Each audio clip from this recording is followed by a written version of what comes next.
We're in panelist. We are in a webinar type of environment this evening. I want to explain that, and I also want to explain that to Commissioner Tofano, who's sitting in queue. Reason being is that our commissioner for this evening for Mvac is Ms. Hoover, and she is the commissioner for this evening. Mr. Tofano is a visitor and would be considered, since he is not the primary, he would be considered this evening as a public comment person. He will get a chance to speak at the public comments, but he will not be on the open forum with us. So I just wanted to explain that so everyone understands. Okay, so we're going to go ahead and call the meeting to order. And we'll go ahead and, pardon? Yep. Okay, we'll go ahead and establish a quorum. Teresa, please. Okay, so we're missing, so we have one.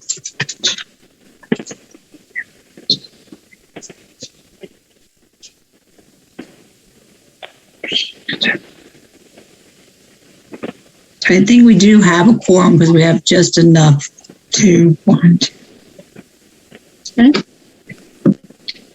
Yes, because we have 7 members present out of 11. So, All right, great. Do we go ahead and call a roll call on names? yes. You ready? Yes, ma'am. Okay. So Michelle May, Here. Doug Rose, Here. Larry, Yeah. Jack is not here. Jack is Charlene, here. Jim, Here.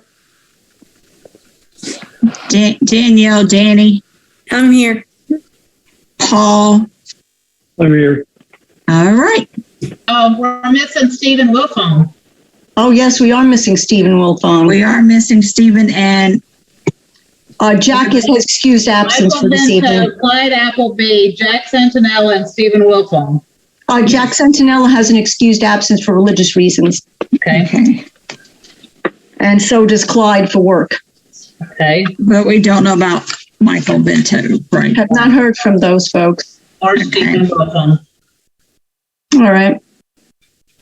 Well, we'll see if they join us as we go along, but we do need to move forward. So we're going to go ahead and move forward since we do have a quorum. Okay. All right, ladies and gentlemen, please excuse my flag behind me. My little flag that I normally have has gone MIA. So unfortunately, we have to use this, and I apologize. But we'll go ahead and start with the Pledge of Allegiance. I pledge allegiance to the flag Of the United States of America and to and to the republic for which it stands, one nation, under God, God, indivisible, with liberty and justice for all. We're up. Okay, I know I have there a moment of reflection, but unfortunately I have not had a chance to have any reflection this week, so I apologize for that, but I will start having moments of reflection because I think they are healthy to have in a meeting. I'm going to go ahead and introduce our guests tonight. We have as our guest Renee Garner, who's our town commissioner. Thank you, Commissioner Garner, for joining us this evening. And we also have Chairperson Howard Labner with the Parks and Recreation, also known as PRAC, joining us this evening. Unfortunately, we need to open up the meeting with something that's a little, I wish we didn't have to open it up that way, but we do. It has to be dealt with. So we're going to deal with it and hopefully put it to bed and then move on as a committee and go from there. What I need to know is how many of you folks are aware of what happened with a motion being filed on Mvac's behalf in the last week? Raise your hand if you do not know about it. Okay, so I assume everyone knows about it. Okay. All right, here's the situation that we had, and I'm going to briefly cover it, and then I'm going to open it up to Mr. Labner and Ms. Garner, and then questions that you all may have, because I do want you to be able to speak your piece and answer your questions. We had an unfortunate event in that a motion was filed without our knowledge and without a vote. Okay.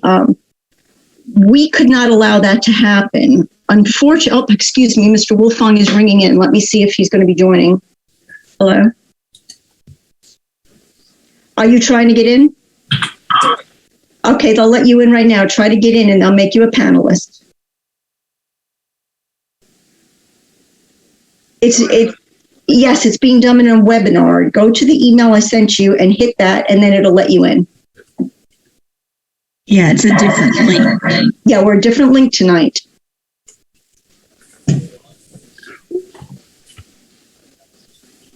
I sent it today. I sent it yesterday.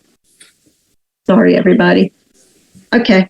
I'll try to wait for you to get on here and talk about something else till you get here. And I want to give Steve Wolfong a chance to be on when we talk about this. So I'm just going to cover the generalities of it until he gets on board. Motions cannot be taken before the county commission until a committee has a chance to vote on them. That is the normal procedure of what's supposed to be done. Otherwise, why would we have advisory committees? We had a motion go by us that we did not get to vote on. We did not know about until I was in a PRAC meeting with Mr. Labner, and Mr. Labner would not have known about it, albeit had he not heard from Corey King who was on PRAC with us that evening and mentioned the agenda. And the agenda for the town of Matthews commissioners meeting had the item on it. And we were all like, what? During the point of when that all came up, Commissioner Tofano was on there with me, and he denied that he knew anything about where this motion came from, that he was going to find out who did it, so forth and so on. Again, this is not being told to you in any way because I want you to have any bad feelings about Commissioner Tofano. That is not the problem here. The problem here is that as chairman of this committee, I don't have the luxury of overlooking when someone bypasses rules. Even if it's my best friend, I still have to put a stop on it because that's my job. So I apologize if any of you felt that there was some sides being taken or this was ugly. It was not. It was truly just business. I had to stop the motion because it had not been voted. The vote had not been taken. I'm not ever, as your chairperson, going to let a vote be stolen from you. That can't happen. Okay. Also, I want you also to know that what was about to go before the town commissioners was not going to be in the best interest of Mvac. I want you to know that. And I want to explain to you why.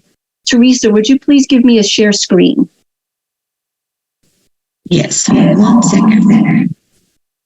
I'm going to bring up the language of this, and I want you to look at it.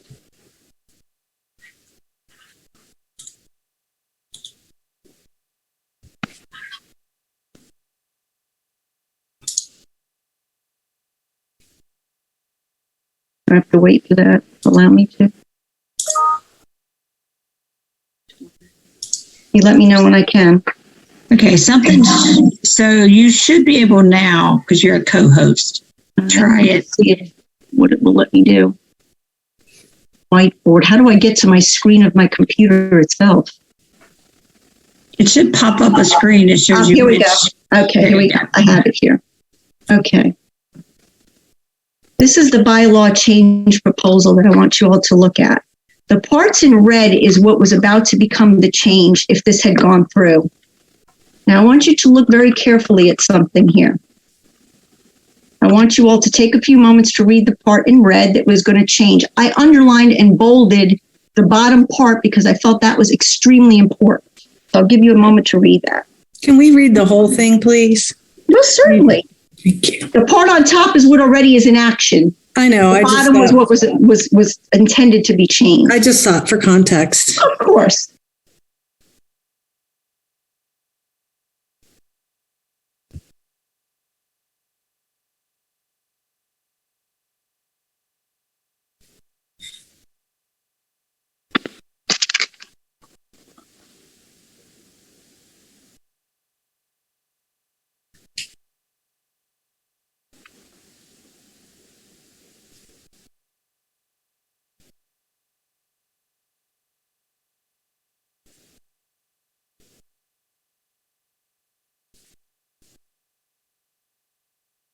Is everyone finished or do you need more time? Just want to make sure. So I keep getting a pop-up from Renee Garner. Is that? I don't know why you're getting a pop-up. You shouldn't be. You should be able to just see my screen right there. You can move that chat box. I was just including a link to the bylaws of Mvac. So if you wanted to read the whole thing, you would have access. Yeah, we could go into that in a few moments. I see. I gotcha. The problem that I want to bring out here, okay, is the very important part of most of all is the last part there, okay? The recommendations would have been done by the joint committee, but it would have still required final approval by PRAC and the town board, pretty much like it is now, okay? Here's where we run into the problem, and I'm going to unshare now since everybody has seen it, right? Okay. All right, so I'm going to stop share there for a moment, go back to the screen. Now, where we have a problem here is, had we allowed this to go through like it was going to go through, one, we would not have been acting within honesty, honor, integrity, and goodwill, which as a committee, I feel we should. If we were going to try to run something through to be approved, it would be the honorable thing to notify Parks and Recreation, let them be able to speak to their people, and us to do the same, get a vote, both sides, determine what duties would have been required before it ever went to the town commissioners for vote. That didn't happen here. Now, had I let that go through, one, we would have been robbed of a vote. Two, we would have done a dastardly dishonorable thing by running it through the back door like that. And let me ask you both, all of you, a question. What kind of relationship do you think we would have enjoyed with Parks and Recreation had that occurred? Are you hearing me, Ms. Burnham? Because this is important what I'm about to say. I'm so sorry. If we had allowed this to go through, what do you think our relationship would have been with Parks and Recreation after that? We still would have had to go through them to get things approved, and we would have had a contentious relationship had we let that go through. That's number one. Number two, I never want this committee to ever be known for doing things that are not within honor, integrity, honesty, and goodwill. We are not enemies. We all work together as committees, and we all care for the better good of the park. Now, I know there has been talk around, because I've heard it myself in the past, that the people on Parks and Recreation don't like veterans. I hate to tell you, but that is not true. Mr. Labner's father has served in the armed forces. Ms. Garner's family has served in the military, and many of the members on Parks and Recreation have family members that are serving or have served in the armed forces. They, as much as we do, want to have this park done and want to have it done well. Whatever may have happened at the very start of this, when the park was being determined, has nothing to do with where we are now. That happened, it's done, we are where we are now. Okay, and we are working well together. When I am on Parks and Recreation, I am not treated as a guest.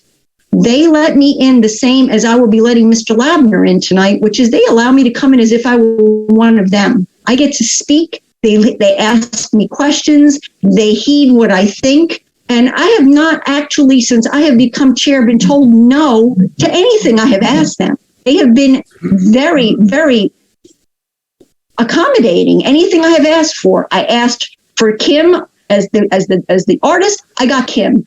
I asked for the man to be removed from the flag. I got the man removed from the flag. They have done everything I have asked. The only time that in the past, well, before I was chairman, but I was on the committee, that I got to see anything where Parks and Rec was not able to say yes, was if it was something that was going to affect how the park functions. And you can't blame them for that. They have to be able to let the park function. The park is not just only the Matthews Veterans Memorial Park. It is also Stumptown Park. And Stumptown Park is not a very large park. So we have to be accommodating also. We have to understand that there's other people's points of views and other people's needs in this park, not only ours. If we want them to respect us, we have to respect them.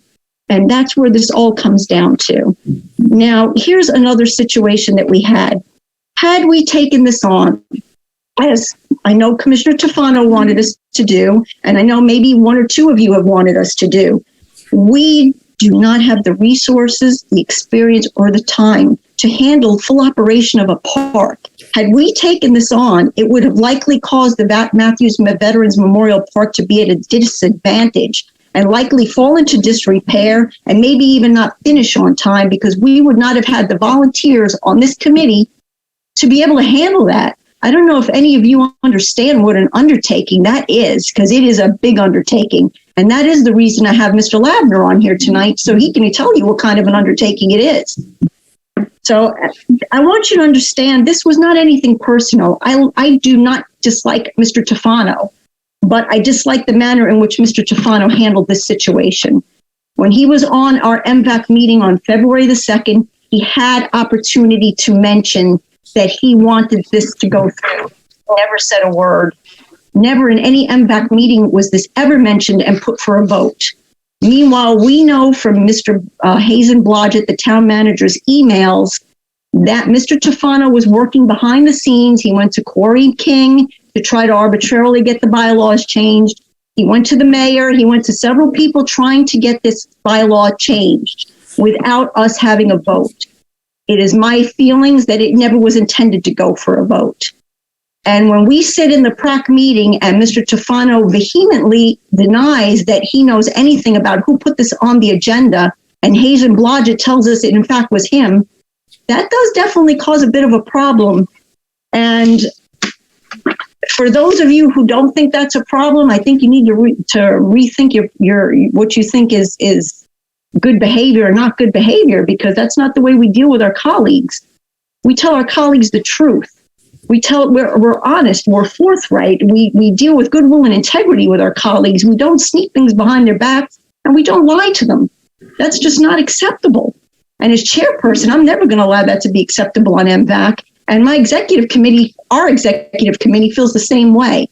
When this happened, it threw it into an emergency type of a vote because of what the Commissioner Tufano did.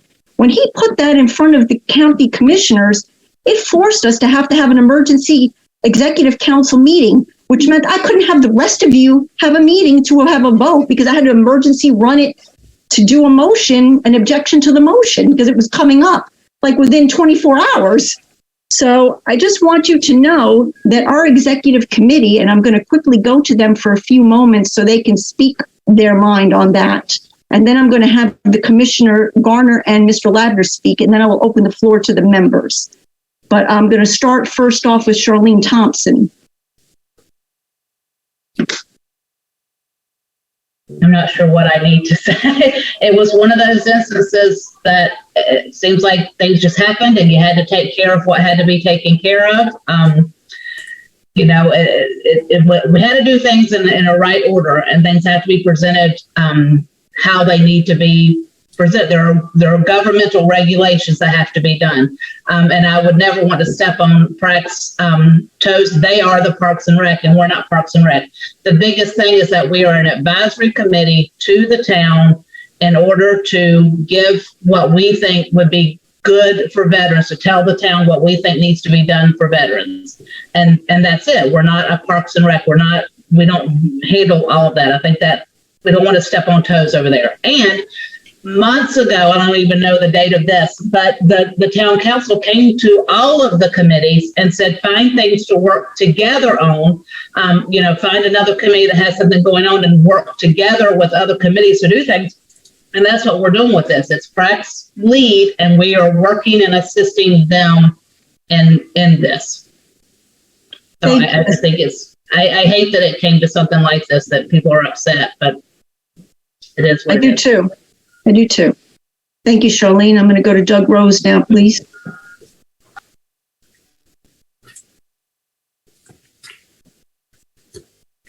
Again, I'm not part of the executive committee anymore. I'm a guest like the rest of us and just a member. But thank you for the opportunity. The only thing that I just want to reiterate what Charlene said, and I did make that in my public comments at the town board. And basically, we are working together with other committees. I thought this was a great opportunity for us to work with the committee with Parks and Recs. They probably have the most interest with us. And with that, the only thing that I do want to say on that one, there was a lot of, I don't want to say, it's probably a little bit too strong, turmoil when we were talking about Stumptown Park and Matthews Veterans Memorial Park. I believe that when this came to vote and when we did do what we needed to do for the Mvac, we did vote for the Veterans Memorial Park to be separate from Stumptown Park and to be a part of the town. I do like the fact that we will work with the American Legion and ourselves to get this thing implemented. It did, and the Parks and Recs committee went along with us, and they and of course when the town board had voted for this to be the new park. So it is a new park. And the only one thing I would want to make sure for Michelle, the thing is that I don't know if we have to accommodate one park for the other. They're two separate parks. I think anything for equities that need to be voted on, and that's why we have the two committees to work that. But Parks and Recs are the ones who manage the parks. So I definitely want to make sure that Parks and Recs manage the parks, but hopefully with our input from Mvac and the public when we're talking about that. And I still think that anything that goes into the Veterans Memorial Park, that we should have a not only a say, but basically a more of a stance on what the content and whatnot should be in there. But I still believe that they should manage the park. And that would be it. Thank you. Thank you, Mr. Rose. Just want to say real quick before I go to the next person that I want everyone to know we do have a voice. I don't want anyone to think we do not. Whenever I am on PRAC, and you're all welcome to come to PRAC meetings. I don't think except for Mr. Rose, I don't think I've seen people coming to the PRAC meetings. But if you come to the PRAC meetings, you will see we do have a strong voice. Mr. Labner respects our voice, and we are definitely having our voice in the community as to what goes on in that park. However, we don't want to take over managing that park because, as Mr. Rose just said, we are not Parks and Rec. That's not our expertise. So I'm going to go and give Mr. Stawicki a chance to speak since he's on the executive committee. I actually don't have too much to add. I agree with everything that's been said. I think it was just like, it was unfortunate, and we need to move on. And the few meetings that I've been to with Parks and Recs a while back, it's always been good. And I think we just continue to work and, just learn from this, and let's continue to march. Absolutely. Unfortunately, before we can march, we have to deal with it since this would have been my preference to not have to deal with this tonight. But unfortunately, we did have a member or so that refused to speak outside of a Zoom meeting. So unfortunately, it cause us to have to bring it up tonight. And I apologize to any of you who really don't want to hear this tonight, but we have to cover it because I do have to accommodate everyone's wishes. Okay, I'm going to go ahead now and let Mr. Labner speak, and then we'll go to Commissioner Garner. Mr. Labner, thank you for joining us. Thank you, Michelle. Guys, thank you for letting me come tonight. Excuse me, my voice is a little bit hoarse. In the year since these issues have been turned back to our committees, Parks and Rec and Mvac, there has been a series of persistent disinformation that has been pushed by one individual as to what the process has been. It's unfortunate. Michelle was very kind, but she didn't mention also behind this motion where it would appear to be misrepresentations to town council that one, Mvac wanted this to be heard, and two, that Mvac and Parks and Rec were unable to get along to make the decisions necessary to give a recommendation about the parks. There was also a recorded conversation between Commissioner Stefano and Corey King, the director of Parks and Rec, where, and I can give you the timelines if you want them, it was represented that all vets were behind this motion, and that in response to a direct question that Mvac is, quote, 100% behind this. And that has been a problem. All the meetings are available. As to what happened Monday night, the February 14th, Michelle is correct, but anybody who wants to check for yourself, I welcome you to do it. It's very simple. Go to the Town of Matthews website, click the government tab, click live streaming, and you'll get the available meetings of February 14th Board of Commissioner meeting. If you go in there, it's a long meeting. It's over 5 hours, but if you go to the public comments section, which ran from 1 hour, 47 minutes to 2 hours, 6 minutes on the timeline, and you'll get the Board of Commissioners discussion, which ran from just about 5 hours even to 5 hours and 14 minutes. Anybody who wants these notations, feel free to email me. I'll be happy to send them to you or to Michelle. I was going to say some other comments till later, but since Michelle's going to let me deal with it now, let me tell you a couple of things. One, I did not serve in the military. However, I understand the military code and understand honor and integrity, both in life and in the military. Due to what I personally feel was a lack of honor and integrity by one individual, the Parks and Rec Advisory and the Matthews Veterans Advisory Committee were put into a potential point of conflict and could have gone into a full-blown conflict. But thanks to the actions of Michelle, Doug, your executive committee, and the members of Mvac, you showed pure honor and integrity. You could have very well said, this situation puts us in control. Let's go for it. You didn't do that. You could have said, we don't like it, but we're not going to be involved. You didn't do that either. What you guys did is you went to the mats with Doug and Michelle testifying live at that meeting and standing up for what you thought was right. And I understand, too, there has been a degree of retribution against both Doug and Michelle for doing the right thing, which is absolutely not an honorable way to deal with someone expressing their opinions. You all have my deepest respect, and we look forward to continuing to work with you on the park. Hopefully, we're most of the way through it now. What's happening, and just give you a quick update, Stewart Engineering gave us what's called a 50% document. After hitting the ideas with the 3 educational panels, which were a big missing piece, they're going to upgrade. We should get to 75%. And then when they get to 90%, we can put the town can put the project out for bid. Then I actually have that for you to show them on my share screen in a few moments. Okay. Just to let you know, I was going to get to this later, but just to let you know, that's where we're at. As from our perspective, the big thing that's left for you guys is the content of the 3 education panels. There may be a few other things, but that's a big issue. But I just want to thank you all for working with PRAC and continuing to work with PRAC, and we will get this done. And the memorial will be hopefully a very fitting tribute. Thank you, Michelle. Thank you, Mr. Labner. We'll come back to you on that 50% in just a few minutes. We're going to go ahead and go to Commissioner Garner. Thank you, Commissioner Garner. Yeah, thanks for the opportunity to speak tonight. I think I was invited because I spoke out at the meeting 2 meetings ago, and I want to clarify a little bit about what I said if you were watching, or maybe clarify some of the background if you weren't watching. So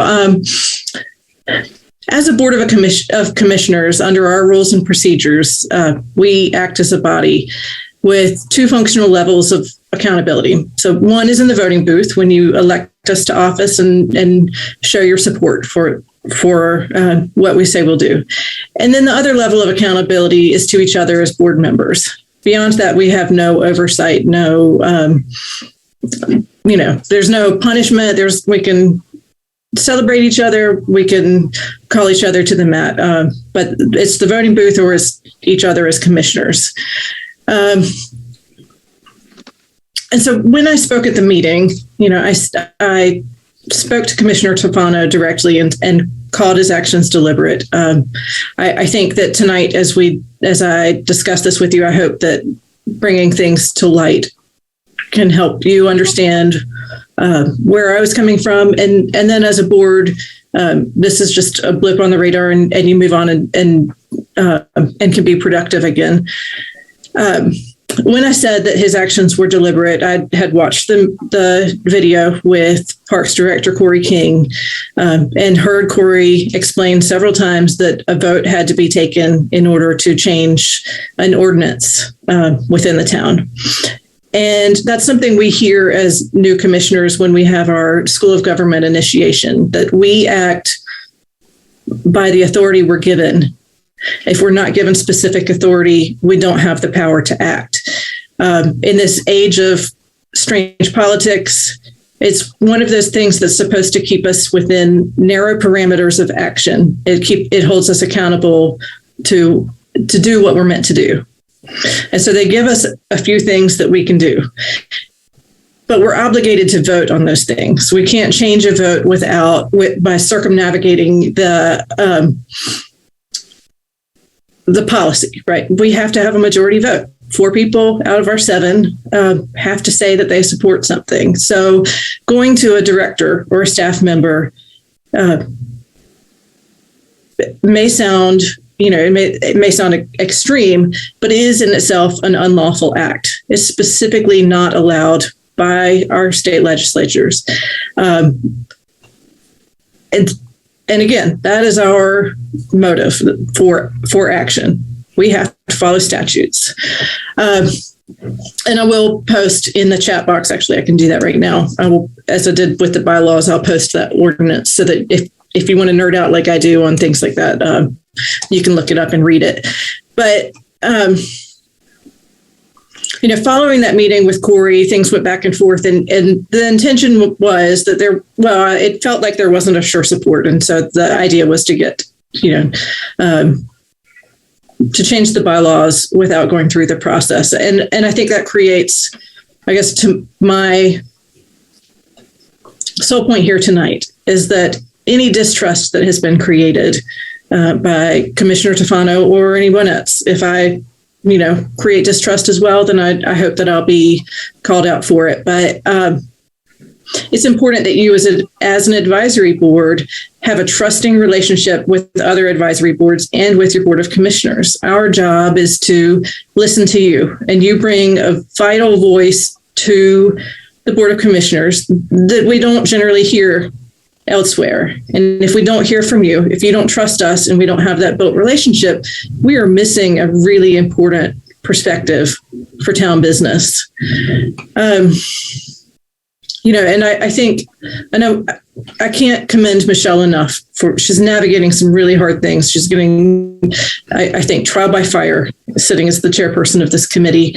And so I want to end on some amazing things that you have done as a board and Mvac before you. So when I first took seat, Tom Cannon sent me and the rest of the board an email of some of the accomplishments of Mvac, which include the banners that thank veterans that go up on Trade Street or on West John and Matthews Mint Hill Road, as well as the Hometown Heroes banners, the Veteran of the Year program,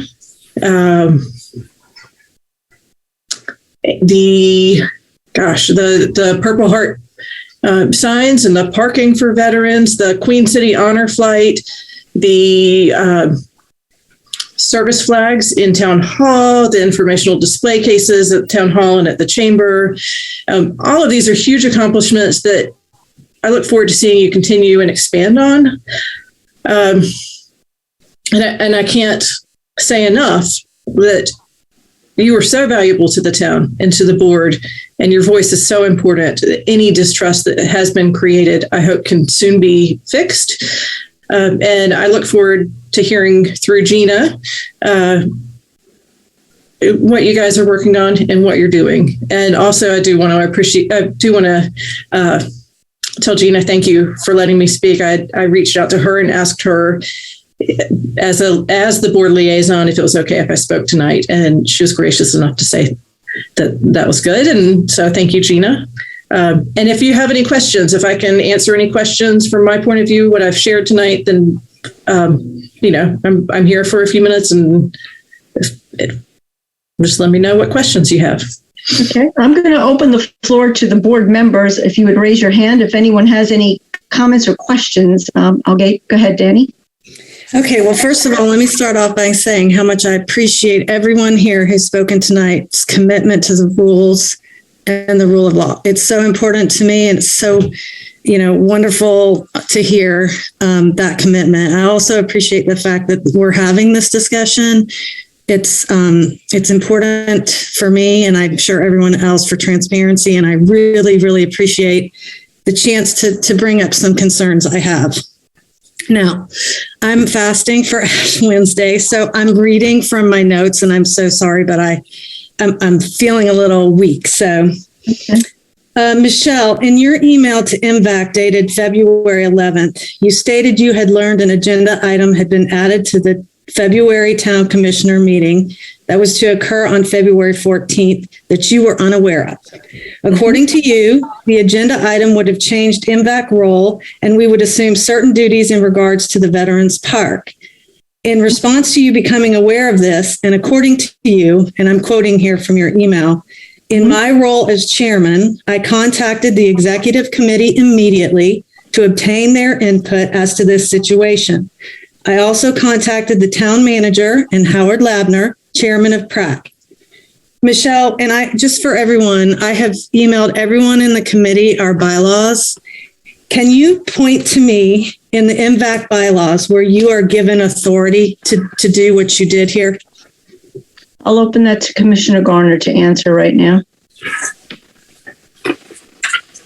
I don't have the bylaws in front of me. Oh, Okay, I don't have them in front of me. I wasn't expecting that kind of a question, so I didn't have the bylaws in front of me. I have it right here. I have it right here, and it's in black and white. And that's why this is so important that we have this discussion and that everyone is aware of what the bylaws state. Mhm. This is Article 7, meetings. Section 3, special or called meetings. Mhm. Special meetings of the Mvac may be called at any time for the purpose of addressing urgent matters, the delay of which could prove detrimental to the success of the issue. I think you would agree that was this situation. It was. Notice of the time and place of a called meeting shall be given to all members and the media at least 48 hours prior to the meeting by the chairperson or staff liaison. Mhm. Chairperson or staff liaison will attempt to contact each member of the Mvac committee as soon as possible after a special or called meeting is set. Now, your email came on February 11th Mhm. to Mvac. Yes, ma'am. The commissioners meeting was not until February 14th. That's That would have correct. given you the requisite 48 hours notice to call a special meeting. Why did you not follow protocol and call a special meeting of the committee? I will answer that question. Because I had to file an emergency objection to the motion. The motion had already been filed on the agenda, and in order to file an objection to the motion, I did not have time to call a full meeting because I had to get the EC's, their basic feedback on that as to whether they were in agreement for me to file an objection to the motion. As soon as I filed an objection to the motion, I then sent the email out with the transparency, letting you all know what was going on. And I gave you, if you will recall on my email there, I gave the option of whether you all wanted to read it or if you wanted a full meeting, that I would be glad to accommodate you as such. Now, I do have one question for you, Ms. Burnham. Yes. You're holding my feet to the fire on procedure when I'm curious to why you're not holding Commissioner Tofano's feet to the procedure when you're a member of Mvac. Could you answer that for me?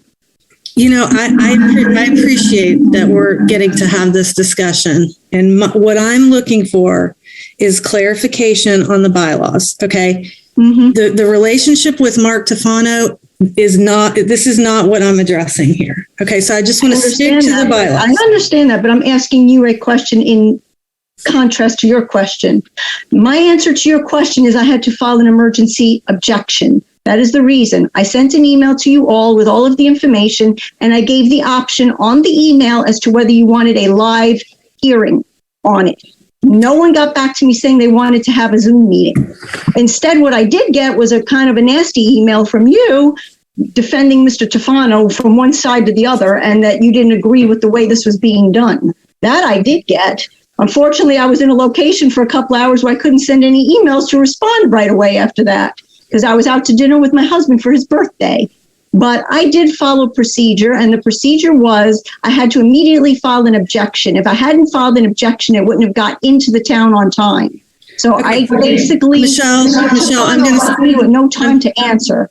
Okay, so let's just stay on track here, and everything's fine. Okay, let's just cool it down and let's be calm about this. I am calm. So it's very clear in the bylaws that there is no carved out authority for the executive committee. Okay, and in the same Article 7 under meetings, Section 4, quorum, a quorum of the Mvac shall be required to open any meeting and to conduct business.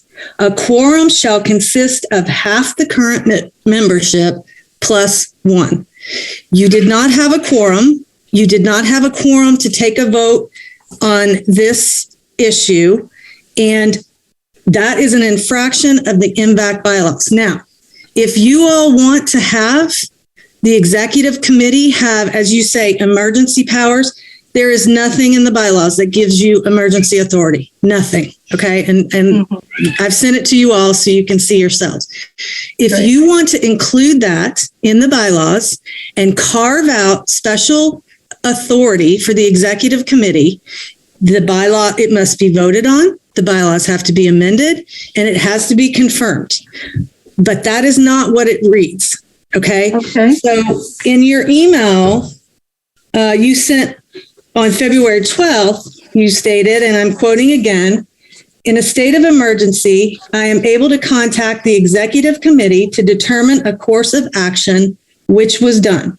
Nowhere, Michelle, in the bylaws can I find that you are given emergency powers. Now, I'd like to move on to the February 14th town council meeting. Danny, I'm going to stop you right now, okay? Because this meeting is not about holding my feet to the fire for what happened, okay? This meeting is about holding Commissioner Tufano's feet to the fire. Now, if you're going to sit here as a committee member and put my feet to the fire for stopping an injustice that was done, then maybe you need to reconsider being a member of Mvac. I'll be honest with you.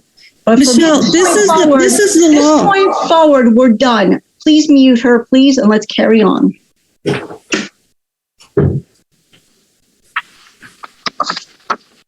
You opened the floor. I understand, but nothing that you're saying is bringing anything good to this situation whatsoever. We're trying to deal with why we filed a motion, what Commissioner Tufano did, and why we had to stop what happened. Now, you do not write the bylaws. Excuse me. The bylaws are written. Excuse me, Ms. Burnham. I am the chairperson. I'm asking you to excuse me, please. I'm speaking. Okay? Now, what I'm going to tell you is this. We are not tonight speaking of whether you think my actions were or were not proper. We are speaking tonight on what happened with Commissioner Tufano. Now, if you feel that I did something incorrect and you're, well, go ahead and file whatever you want to file against me, okay? But tonight we're dealing with what happened with Mr. Tufano. So unless you want to talk about that, this conversation is ended, okay, at this point. I am asking you for clarification. Talking to you about this. I'm asking that. I want you to clarify the bylaws. I am not clarifying anything else with you, Ms. Burnham. We're finished. I am moving on to someone else. You're done. Please stop talking. Now I'm going to the next person. Does anyone else have anything to say? Would they like to raise their hand? Please don't be afraid to raise your hand. I'm sorry if you are. I'm here.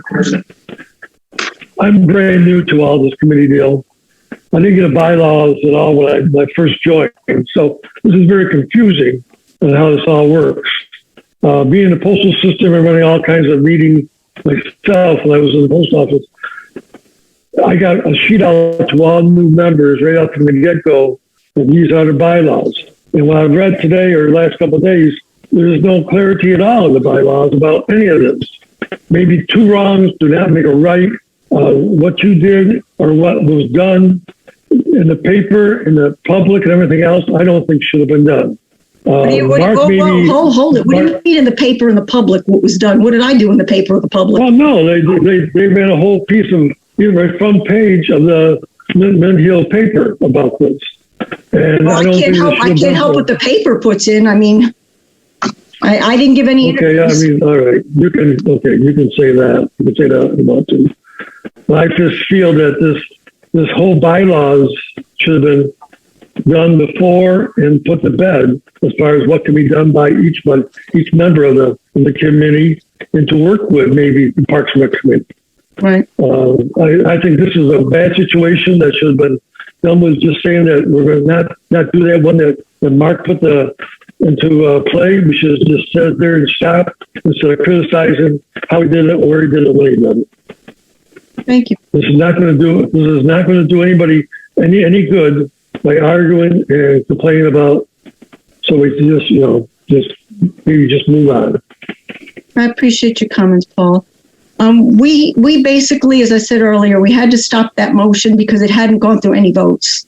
It hadn't been thought of or talked about by anybody. We couldn't let something go through like that. That just can't go that way. I mean, it had to have been, everybody had to have a chance to know about it, talk about it. That didn't happen. So we did put a stop to it for that reason predominantly, but also because let me ask you all, and I want to raise of hands, how many of you have almost full-time amount of time on your hands to manage a park that you would volunteer to do that if I asked you to? Raise your hand if you have that time available. Why is that question? Why is that? I'm not asking you questions, madam. I'm asking you to raise your hand. How many people have time on their hands to spend that they could manage the park if we'd have taken it on? I know I don't. I don't understand managing a park, how much time. I mean, Mr. Lavner doesn't go out and spend all his day, going through all the parks, does he? I mean, well, let's actually open that up to Mr. Lavner. Mr. Lavner, would you want to talk to us about what you do? Yeah, we don't do the day-to-day management of the park. That's professional staff. However, we are constantly dealing with park issues, whether they're existing parks or new parks, because things are always going on. But, understand that because there's a park and rec department here in the town of Matthews, now decisions as to the park are usually not made without at least going through Park and Rec advisory, whether it's advisory to Park and Rec, the park director, or to town council. Certainly, swing breaks, we're not going to get involved in. They don't have to bring it to the committee, say, can we fix the swing in Falcon Park? But there is a lot involved in the parks, and especially Stumptown involves a lot more than just the Veterans Memorial. It is our major active park on top of everything else. But no, it's not an issue where I have to be in the parks every day shoveling dirt. That's not my job. No, certainly. But it does take a level of expertise in knowing something about how to deal with a park, I would imagine, because we know nothing about that. Well, that's what we do all the time. We deal with parks constantly, between creating them, modifying them, and dealing with existing parks. That's 80% of what we do. Easy. And I mean, Mr. Lavner, you go to the commissioners and ask them to get things done, like going to CJ and the engineering department to do the mowing and do the upgrading of the parks. It's not a full-time job for you to walk around the park. Just like it's not a full-time job for you to take care of the veterans park. You're there. We ought to have a veteran somewhere to talk and or go along with Mr. Lavner there to assist at taking care of the veterans park. Because again, this is a group of people that were shown to, they were just shunned by a lot of people coming up to getting through the Vietnam War and everything else. So I don't understand. Really, this is a mess. Well, it's really, Paul, it's really not a mess. I mean, Mvac was designed to do what Mvac does. PrAC was designed to do what PrAC does. We have this Matthews Veterans Memorial Park, which we are joining with PrAC and we are building together. And it's already it's at 50%, going towards 75% on Stewart Engineering. I'm going to show it to you here in a few minutes and let Mr. Lavner and Mr. King, who I think is in the queue, explain that. I'm going to get to you, Mr. Wilfon. And they're going to go over all of that with you. But the bottom line is we do have a vote. We do have a voice. I am not muted out and not listened to by Mr. Lavner or his group. When things are being decided on the park, I do have a voice in it. And my voice is what you folks tell me at your meetings you want to have done or what you don't want to have done. But you shut my voice down. You shut my voice down. Because you weren't talking about anything that had to do with this meeting, madam. It's the bylaws. Moving right along, back to Mr. Lavner. Go ahead. Mr. Campbell, just to address a little bit of what you had mentioned. The town policy is for issues that affect parks. And I'm just looking at it from that perspective, that involve other organizations. In other words, greenways and bike paths affect transportation. We've dealt with them in the past on those. Or the mandate is that we are supposed to work with Mvac on the Veterans Memorial Park. We've been doing that for a year, and I am not aware of any problems except for upsetting one particular individual, quite frankly. It's been a smooth process. The process is going exactly as it's supposed to. And this is what the commissioners came down to say is they're doing what they're supposed to do, leave it alone. And if that's your point of reference, I just want to make sure that's clear. If you feel we're not listening to your voice, please come to the meetings, be heard. They're public. We open up, as I said to Michelle, members of Mvac, when we're discussing the Veterans Park, are treated as same as members of our committee in terms of discussion at that point, and are not limited to public comment. Okay, if I could just step in here, please.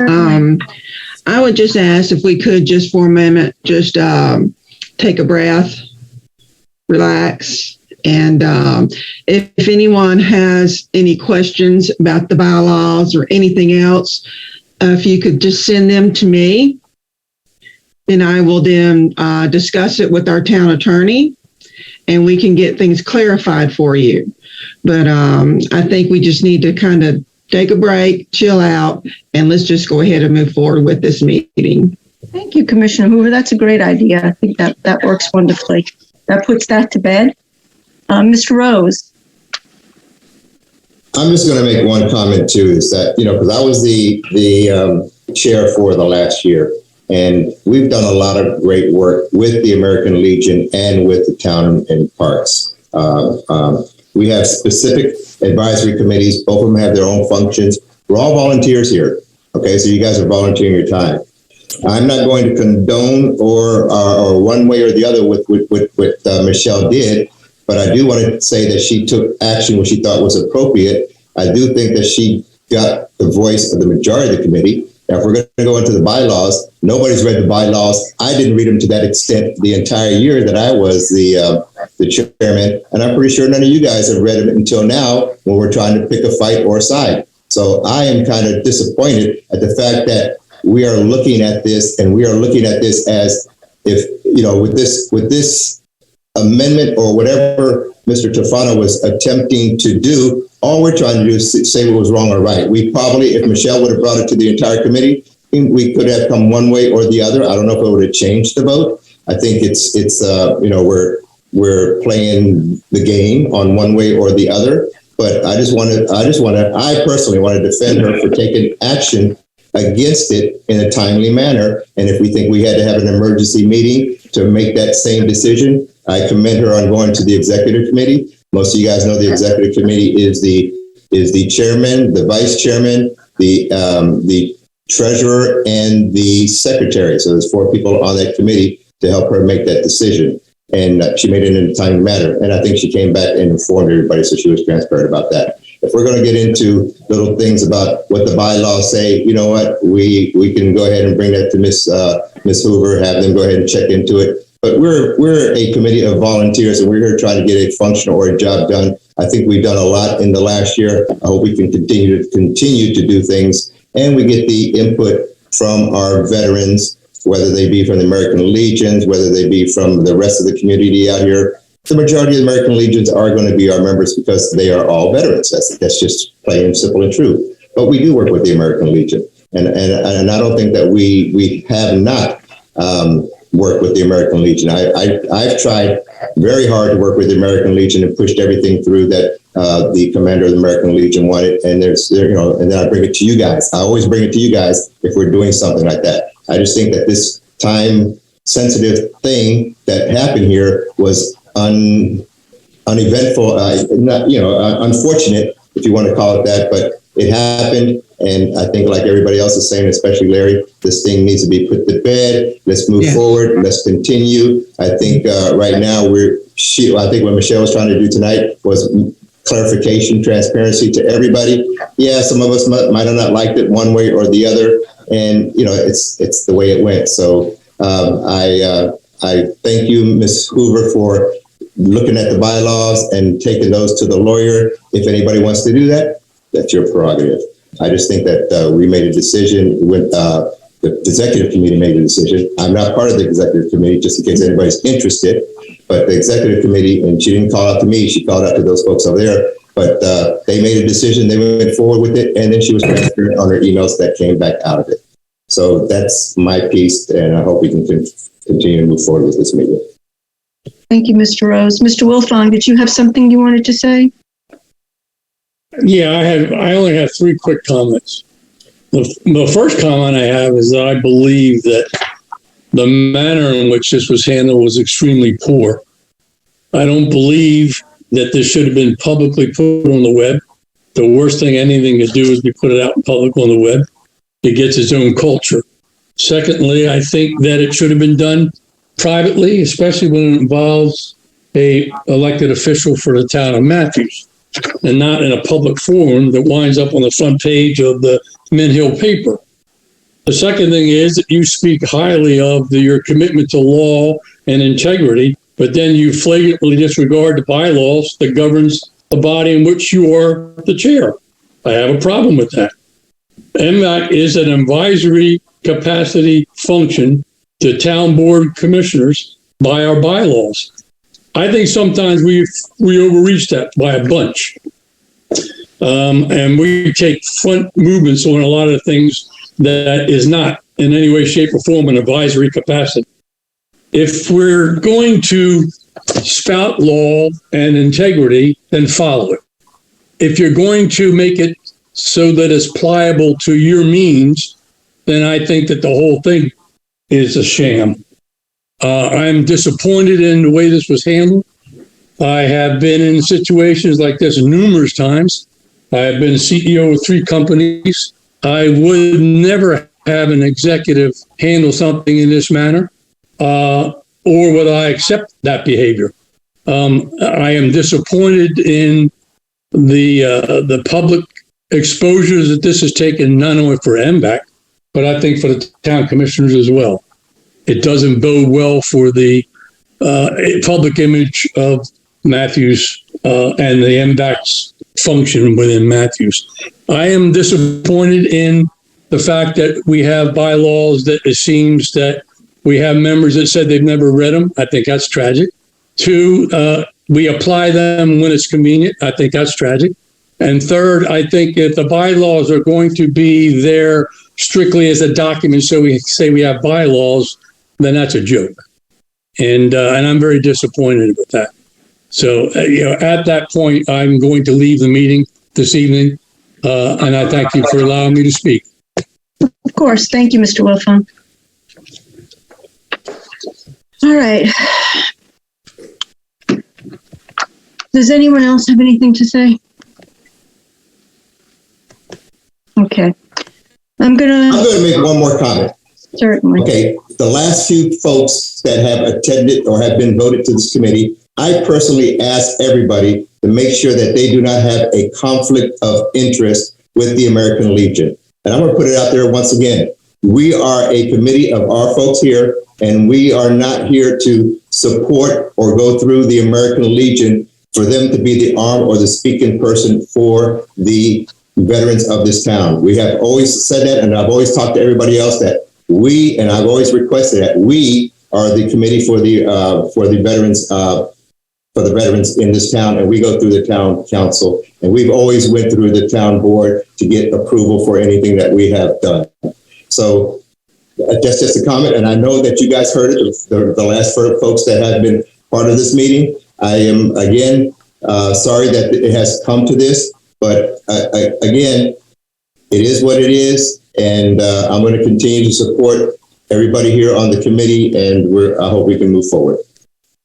Mr. Labner. Just to Mr. Wilfong, I understand you're being upset about this being a public forum, but you have to understand something.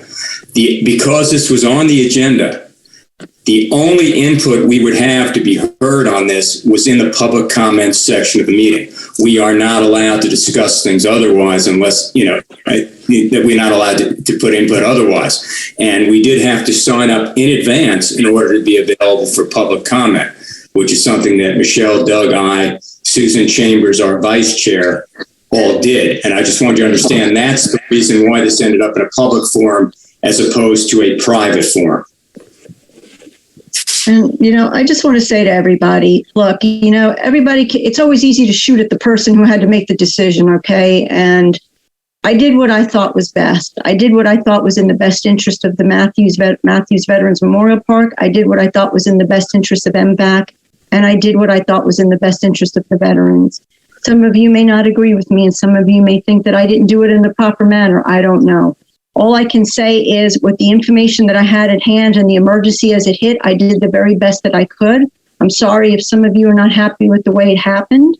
I never planned for it to become in the public forum. I have not done anything in the public forum to try to embarrass Commissioner Tofano. What happened created us having to be on a public forum. I didn't email anyone outside of Mvac about this. Somehow it did get out from Mvac though, and I don't know who did it, and I'm going to probably try to find out through the town who sent an email out of Mvac to Commissioner Tofano about what I had said when I brought the transparency out to the group. But this whole thing exploded into what we're all looking at now because a commissioner decided he was going to circumvent everything and try to push something through. That's why we are all here tonight. That's why we are all angry at each other and we're biting at each other's throats. And it's sickening and it's saddening, okay? Because you can make me out to be the bad guy. That's all fine and good. I'll take it. I'm the chairman. That's what I'm here for. I don't, as they say, lonely at the top. I don't get to have friends. I don't get to, have the luxury of caring that I'm going to hurt my friend's feelings because I have to do what's proper and what's right. I could not let that motion go. I'm sorry. If some of you don't agree with me, then I'm sorry you don't agree with me. But I did what I could, the best that I could at the timing that I had. And that's all that I can say about it. So at this point, I think we've beat the dead horse quite enough here for this evening. I hope that as a group, and I know Mr. Wolfong is gone, and I wish he wasn't because I don't want him going away thinking that I meant for this to be in the public forum because I never did. That was not in my intention. I have never done or said anything other than what I had to do to respond on the Town of Matthews website in the public forum. I've given no interviews. I have sent no emails to anyone outside of who needs to know. And I have not talked to people about it. I have not even mentioned it to anyone in the Legion, even my closest friends. I have not mentioned it to. Okay? I have kept this completely quiet, except for those who needed to know here and those who needed to know through the town that we had to deal with in this matter. So, at this point, I hope we can just put this behind us, try to work together, and try to get back to where we were before a big monkey wrench got thrown into everybody's situation. So I'm going to leave it with that. I'm going to keep our guests on because we're going to talk about some upgrades and some things that are going on and try to get back to the business at hand. So let's all take a breath, as Commissioner Hoover said earlier, and let's go ahead. Ms. Falcon, please do an approval of the minutes from the February 2nd, 2022 meeting, please. Okay, Charlene? Yes. Doug? Yes. Yes. You're voting? Okay. Danny? Yes. Larry? Yes. Paul? Paul, was that a yes? You're on mute. Jim? Yeah. Jim? I think he said yes while ago. I think I heard that. Okay. Yes. And, thank you. Yes. And Michelle? Yes. Okay. That passes unanimous. Thank you. Okay. Just to be safe, Teresa, be safe. I'm also voting. So I do agree. I didn't know if you needed to. My apologies. Sorry, I forgot about that. I want to make sure we're not messing up. Thank you, ma'am. Okay. I hope that you folks don't mind sitting here just a little longer. Mr. Labner, I know I've probably tried your time this evening, but I want to get to Melissa Johnson. She has some updates. If we can go ahead and bring her to panel. Melissa. Hi, Melissa. Hi. How are you? Hi, everybody. Hi. Doing well. Hope y'all are. So I'm here to talk about something fun and creative. I have an update on the Veterans Mural. Michelle is going to share this document with all of you. So on it, you will see the final image of the mural at the top. This is just to give you kind of an idea of what it's going to look like. So this is the digital image, and the artist Kim is painting it. Then I have a picture of the wall itself. So imagine that on the wall.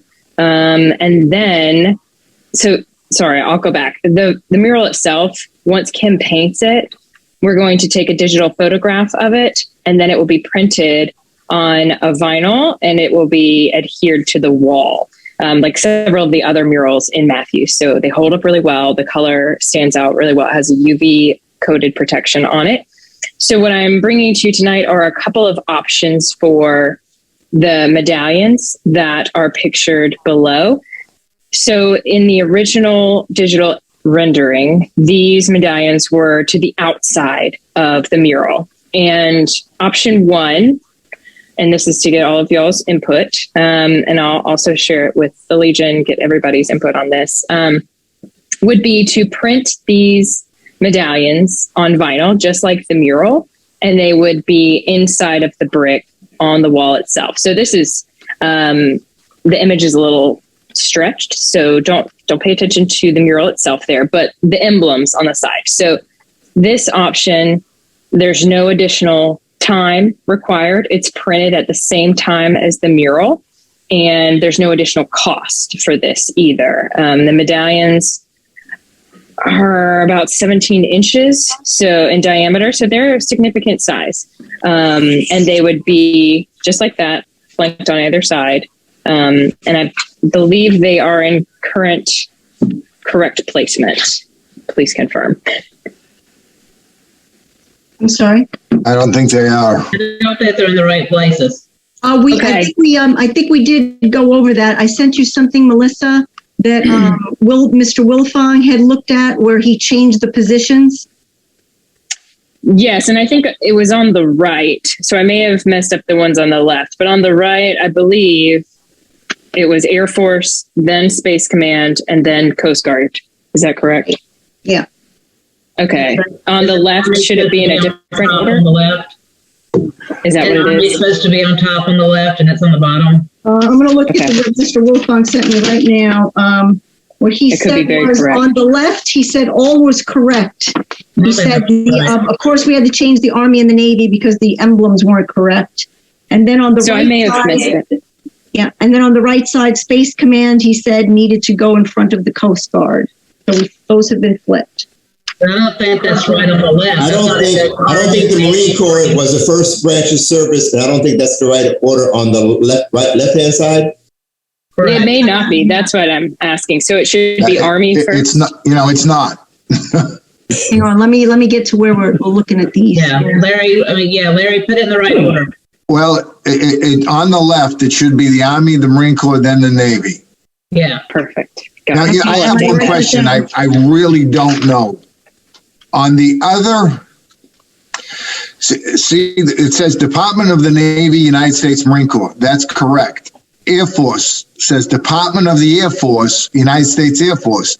But the two seals for the Army and Navy, I believe, should say Department of the Army, United States, just in keeping with. But I am not sure on that, because there are a number of seals that are actually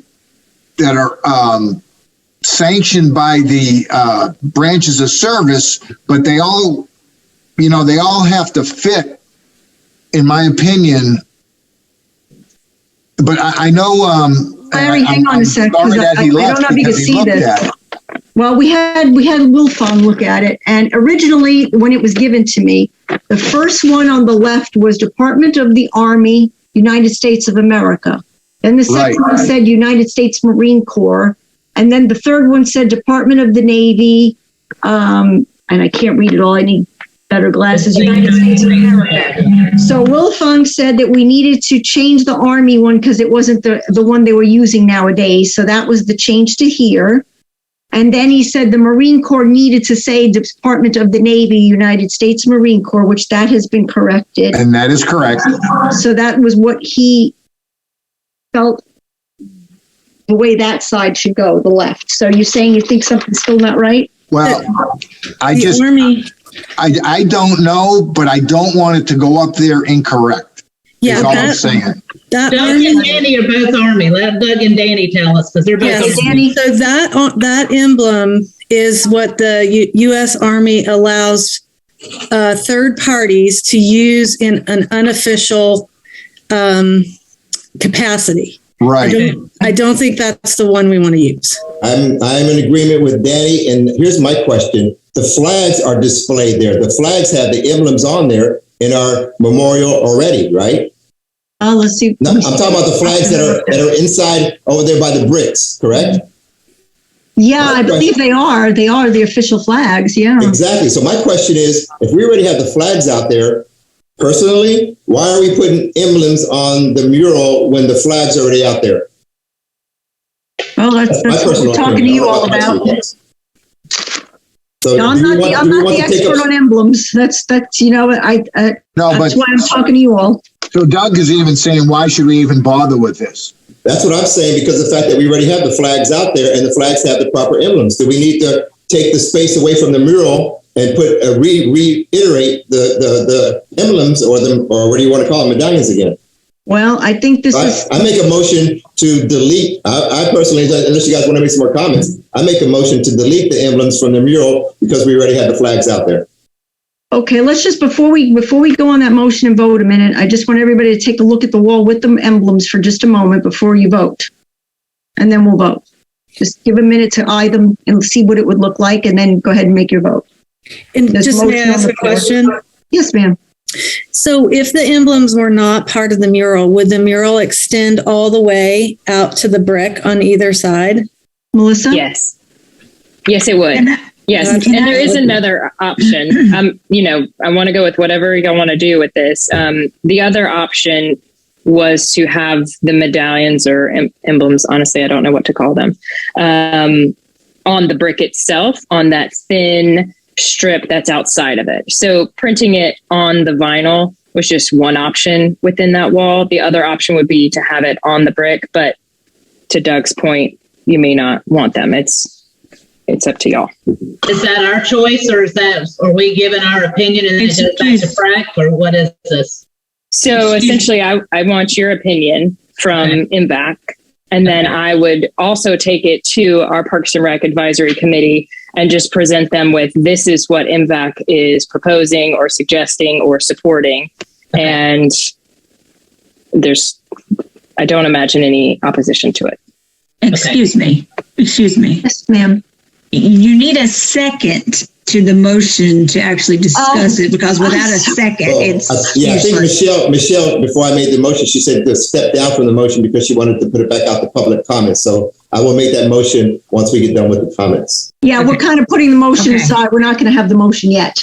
Okay. We'll come back to Can I ask a question? Sure. I thought we had changed the whole picture dynamics. I thought we have gotten some guard guys in there with dog tags and things like that. Is this the picture we're going with? Did I miss? Again, I'm brand new to all this, but We just gave our opinions on some different things, and then then the Parks and Rec in town ran with what they chose. Like they changed, like I do know they took out the astronaut and put the satellite. So they took into consideration what we thought should be changed, but we weren't the final vote on how it all got done. no, okay. I just thought we were going to try to go with the National Guard people in the middle, showing that we're part of the community. Was that? Yeah, I agree with Paul, because I don't know if that ever came back out to everybody for the changes, between our meetings. But this is why Melissa's here to present what the final was and have that discussion. Yes, if I may. So I'd like to comment on that. Y'all did have the suggestion, and then I showed the final image, shared it with everyone, and the artist she was trying to get a real life photograph of a National Guard, essentially someone civilian, like half as far as uniform goes, and then another half in National Guard uniform. And she said she couldn't find the right image, couldn't fit it. So she had put in her final rendering, she had put a soldier there in that position. And then the feedback that we got from Mvac was to remove that middle person because there was so much going on. Just remove it and let the flag be that middle, that center of the mural. So that's the feedback we went with. And that's what the Parks and Rec Advisory Committee voted on. And then when I presented all of that based on everyone's feedback to the Board of Commissioner, this is what was approved. And they did make the changes as far as the satellite being there instead of the astronaut. And one of the advisory committee members on Parks and Rec actually made the suggestion about changing the tail colors on the airplane there on the left. So that was input from everyone. So does everyone feel we have enough information now to have Doug's motion back to the floor?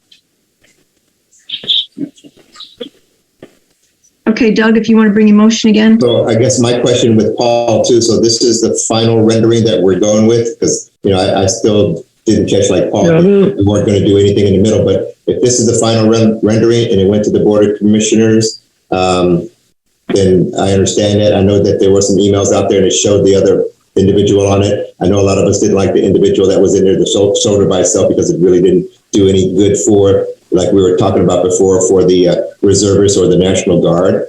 And I guess they decided to just nix it totally. And I'm good with it. I guess my we could talk about the mural, but my motion would be to eliminate the seals of all the services, because we already have the flags out there, and the flags are in order out there on the in there. And I think this would probably be a better representation for the mural. So if I get somebody to second it, my motion would be to eliminate the seals / medallions from the mural. I'll second. Who was that? Was that Danny? Yes, ma'am. Okay, thank you.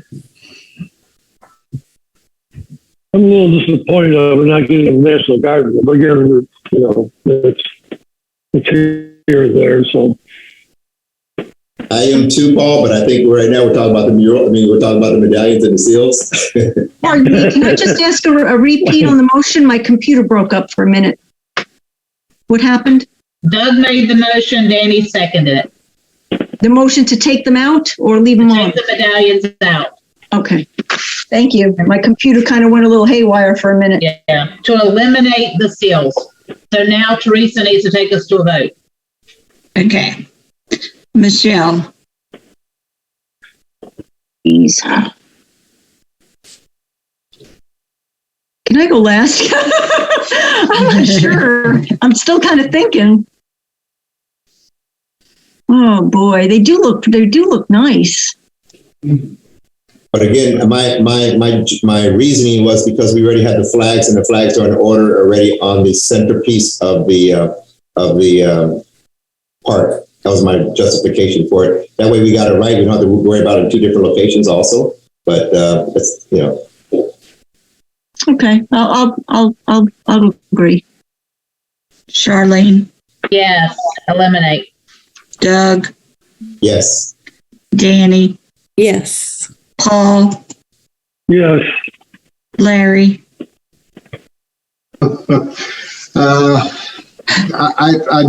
I'll vote to keep them in, Okay. Gina. just to be difficult. I'll vote with taking them out. Jim.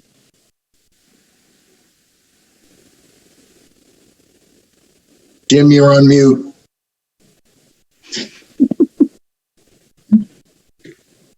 So Doug, now that they're out, we can stretch out that. He said yes. He said yes. Mm-hmm.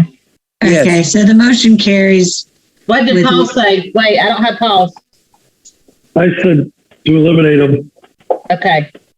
So the only opposing was Larry. Okay. Hoorah. Larry, you just wanted me to have to type it all out instead of saying unanimously approved. Melissa, is it okay if I take this off my screen now? Yes, it is. Thank you so much.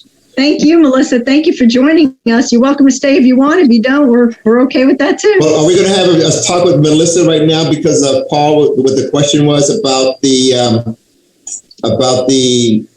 National Guard and Reservists. Is that a done deal now, Melissa? Yes, this is the final image that the artist has and is working on.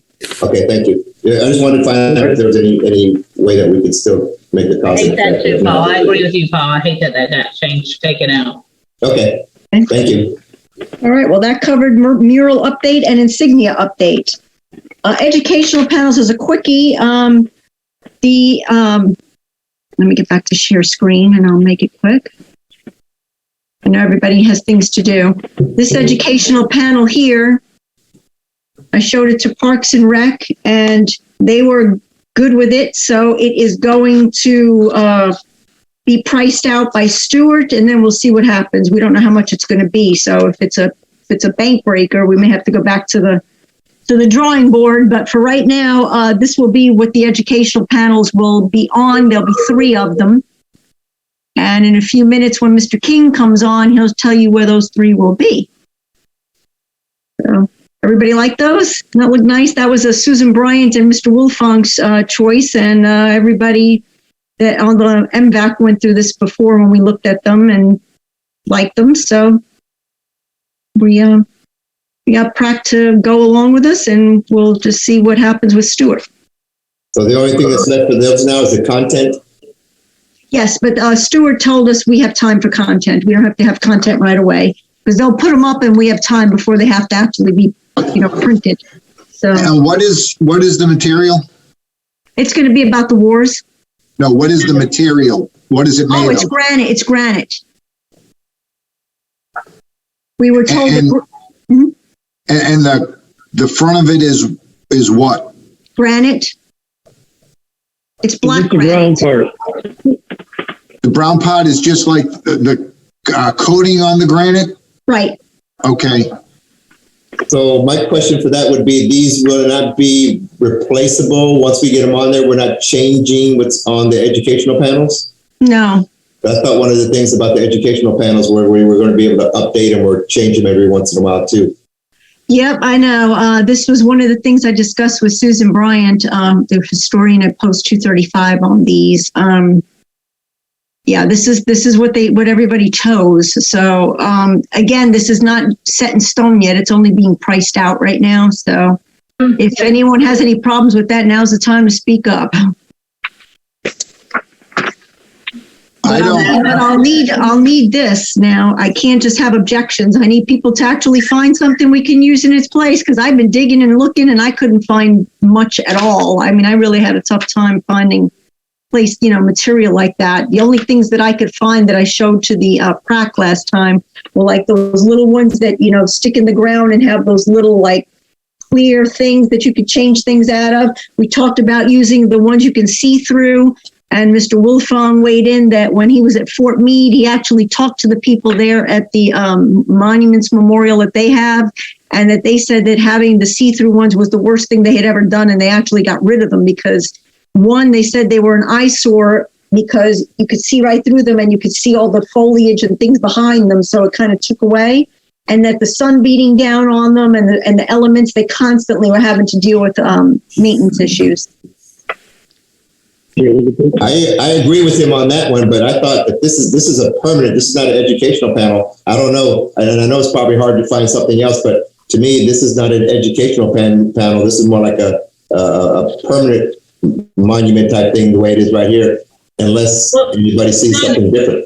This isn't just because it says we're not actually saying everything on there is going on there. We still have to figure out what's going to be said on it. She's just showing you what the design of the panel is going to be. I understand that. And I thought we were talking about educational panels that would, and I understand your dilemma, but I thought educational panels would be something that we could update, change, or something of that nature. And this is more like a permanent fixture is what I'm saying.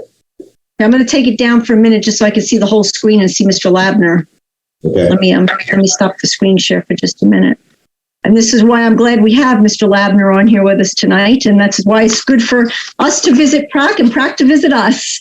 Howie, you've heard the objection of Mr. Rose on this. I think we're going to probably have to put the brakes then on that monument and go back to the drawing board on something and try to kind of come to something. Again, it's not an objection, it's an opinion, and nobody else is brought into it. So before you take that away, I would like to see the rest of the people's opinions on that. Weigh in, everybody. Who wants to go first? Well, Howie has his hand up. Go ahead, Howie. Two things. Because you're using granite, it's going to be engraved. So whatever you put on it will be there permanently. What was discussed, and this is because this is what you recommended to us as opposed to something where the face can be changed over time. Because there are 3 educational panels off to the left of the monument. Corey will show you where. What was discussed were some of those stick in the lawn type signs with QR codes. One, to allow you to use your phone to get more information about what's on there, but you can also add more information if you want by changing the QR code or by going to the source and putting new data in. Otherwise, we're going to have to be looking at something where there's a possibility down the road of exchanging it, which would mean either a metal panel or something else in front that can be removed and changed. But the granite panels are, it's like a gravestone marker. Once it's there, the only way to change it is to replace it totally. But the QR codes have been discussed through the line, and that, if that addresses some of your concerns, I just wanted to share that with you guys. That's an excellent idea. I like that idea. Yeah, we actually kicked that one around. We actually did kick that one around, and we looked at some options. I think I showed some to Prac that I found online that had them, where you could kind of like walk along the path and see different things. So it was kind of educational. But here's the thing is, I had sent out when we had a meeting and asked everybody to try to find some information on educational panels and get back to me. And the only person that got back to me was Steve Wolfong. So yeah, I need everybody to kind of pitch in on this one. If you want to see something different, we all kind of need to roll up our sleeves and do some internet research and try to find something we all like and put forward. How much more time do we have before you make a permanent selection? I do like Paul said, I do like the fact that if you have a permanent thing like that and you have a QR code next to it, that you can research the information, get more with technology. So I do like that idea since we weren't aware of that. So maybe that is the right idea. But how much more time do we have before they make that permanent solution? And then Danny has a question. Michelle, if I could, you have all the time you want. The problem. No, you go ahead. Is until we know what the educational panels are going to be in the documents that folks are going to bid on, they need to know exactly these are the dimensions. This is a substance, because even though the general contractor is probably not going to do those, he's going to subcontract this to somebody else. So they're not going to be able to bid because granite markers, I assume, are going to be an expensive item. So they need to be in there at the beginning. So understand, it's not like it has to be done tonight, but any delay in this may well delay the documents getting to what we call the 90% point, which is where they can be put out to bid. And the reason they're 90% is nothing's ever certain in this deal. There's always a degree of uncertainty. Things may change. Hopefully prices will go down, but they rarely do. But at least we know we're dealing with a cost overrun of only 10%. So just so you're aware, you can take your time and do this, and that's fine. I don't want to put you guys under the gun. Danny?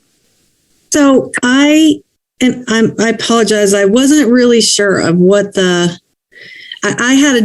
thought we were talking about a different thing. And for instance, in Hawk, we have these informational signs, and they're really neat. For instance, we have a new chimney Swift tower, and all around the tower are these informational signs. They're not cheap, but they're gorgeous. And that's kind of what I had. And you can they have a face on them, so you can change that as time goes on. But I understand that for, to go with the spirit of the gravity and the, the beauty and the permanence of the park, that the granite is, it's beautiful. It seems to me it would be awfully expensive for it to be an informational, educational panel to put a lot of wording on that granite. Isn't that correct? Yes. The problem we had is you've seen the monuments that are there now, and they're going to change. Let me pull something up because Mr. Corey King is going to be weighing in next on where we are at that 50% point. So let me go back to screen share rather, and I can show you something. And while Michelle's doing that, I'll also share we've made it very easy. The panels can be taken out of the project scope, meaning certainly take all the time we need, and we can go ahead and move forward with the actual moving of dirt, pouring of concrete, the other call it real construction work, and let the panels call it the soft stuff, meaning subjective, really want to put your information together. That can be its own separate project and certainly doesn't need to be rushed. So, pick what you want, and, we'll make sure we make the, right decisions and hopefully just do it once. Okay, so Danny, if you look, can you see the image that's up right now? Mm-hmm. Okay. The monuments, the way they are now, you kind of know they're straight across. They're going to be changed, and they're going to be where you see my cursor. They're going to go into a turn situation. But you remember they're short. So if you remember Susan Bryant saying that they had planned on putting what each episode of War was, but they didn't have enough room and they didn't want to put it on the bottom. So over here, where my cursor is where we were going to put those 3 educational panels, monuments, whatever you want to call them, right there. And then if we wanted to put what we were all just discussing before, maybe some other things with like QR codes or stuff. Corey, is that something that's possible to do? Can you weigh in? Yes. I think someone mentioned it a moment ago, if it is you want a granite, call it backing, and if it's some metal face that can be changed, certainly an option.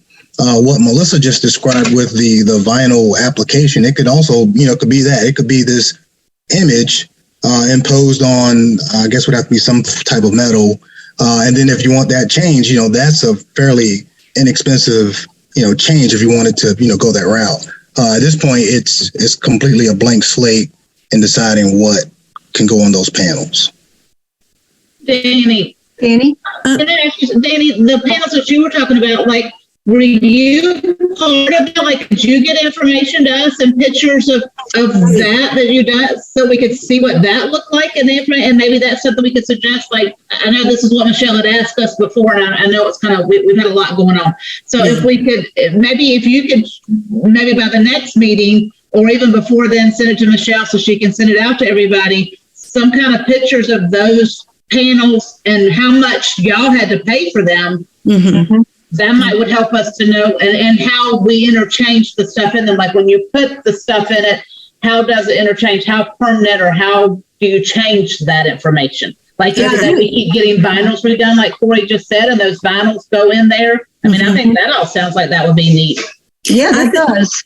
I think they're really neat. I will do that. Absolutely, Charlene. I have a suspicion that you might not think, because we're wildlife people, right? So it may not look fancy enough, but Corey, you had shown, and I don't know if it was during a PrAC meeting or if it was when you were at an Mvac meeting, but when you first presented, you had some examples of these really modern kind of looking signs. They almost looked like they were glass. Do you know what I'm talking about?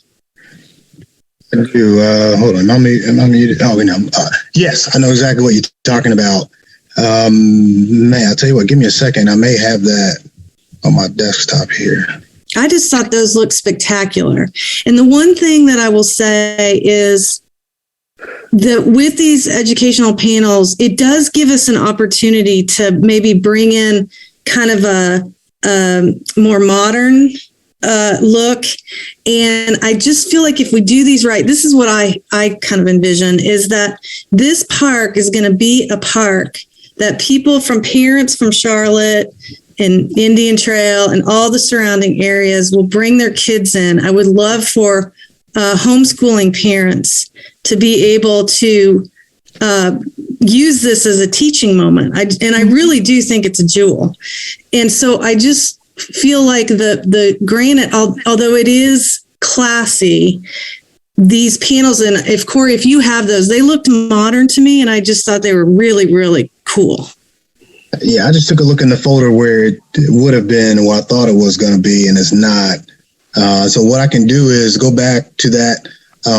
It was a packet of information that Stuart helped us put together to share for that first panel's discussion, and I can send that to everyone on the committee. Yeah, They can let's take a look see at if it. I have anything down in here, but I don't think I do on that. If I may make a comment, Danny, I'm on board with your idea. I think that's what we're talking about is educational panels, and not something like the granite markers. Those are permanent. Unless, like Corey says, you can change the face of what's on the granite, just to have a nice piece of, a granite or base for it to be on. That, if it's a granite slate and then you can put something on it, great. But I like the idea because I think that's what we're talking about. Educational panels is something that we can update and change and make. Yeah, that's what I would love to see. I just, I couldn't find anything, and that's what was proposed to me by the Legion people. But that's a great idea, Danny. I think we should definitely go down that road. Corey, if you can look up what you have, and Danny, if you can look up what you have, and let's all get together on that. So I don't and know. Howie, if we could just hold off, Howie, on anything until we can get that, because this might end up actually coming in cheaper than going with that granite. Yeah, that's not going to be a problem for us. We can hold off. It can be done. It can be done later too. Obviously, the monuments can be added at any point. It appears. Here's a question on that then. So if we delay it, like you're saying, that'll delay it, or like Corey was saying, if we delay it and don't put it in part of the scope of the work, the educational panels that Danny may be speaking of may be a lot cheaper. So the cost of who would approve it, and would it be something that Parks and Recs would still be able to budget for if we don't put it in the initial package? That would be my next question. So that's, the budget is a town board decision. So removing it from the scope, we'll certainly share with the board what the intent is. And I'll say because, we just haven't really pulled out the specs for it yet. And I'm sure that they'd understand that, wanted to do it right. So in my mind, I see it playing out as a one budget request for Veterans Memorial Park as its own budget. And then it'd be this separate ask once a final product is decided on, and then a budget built for it. In my opinion, it'd be a separate ask budget wise. It's almost like if you're going to put a future budget in there, you got a range that you can place within it. If we got, I don't know, per panel or something like that, a range, so that at least the town commissioners will know that we have, what the future possible cost would be. Certainly, if we're at a point where we have a good idea of what the product is going to be, we can certainly put together a range and make the board aware of it, sooner than later. But yeah, removing it from the scope, looking at where we are now in development of the rest of the park, I think it's wise to just remove it from the scope, let it be its own project. The infrastructure for it will be in place; that will remain. So the pavers around it, any necessary. Actually, we're probably going to go ahead and lay some conduit to allow us to uplight it. Just allow it, even if it's not, that ultimate decision. Allow it. And I think Emily with Stuart has some other ideas to go ahead and have installed even before we really know what the final product is going to be. Yeah. With that said, if the infrastructure is there, then the town board would know that something is going to go there, and they're going to have to approve some kind of a panel to go in there. If we have a conduit, if we have the bricks, if we have the layout of it. So I'm kind of comfortable with that. I don't know about the rest of you guys, but I would be probably comfortable with that. Good with that. So put the infrastructure in there. And Corey, can we, I don't know if this is an appropriate question to ask you, but do you have an opinion? I mean, you are the expert. Do you have an opinion? Oh, I appreciate that.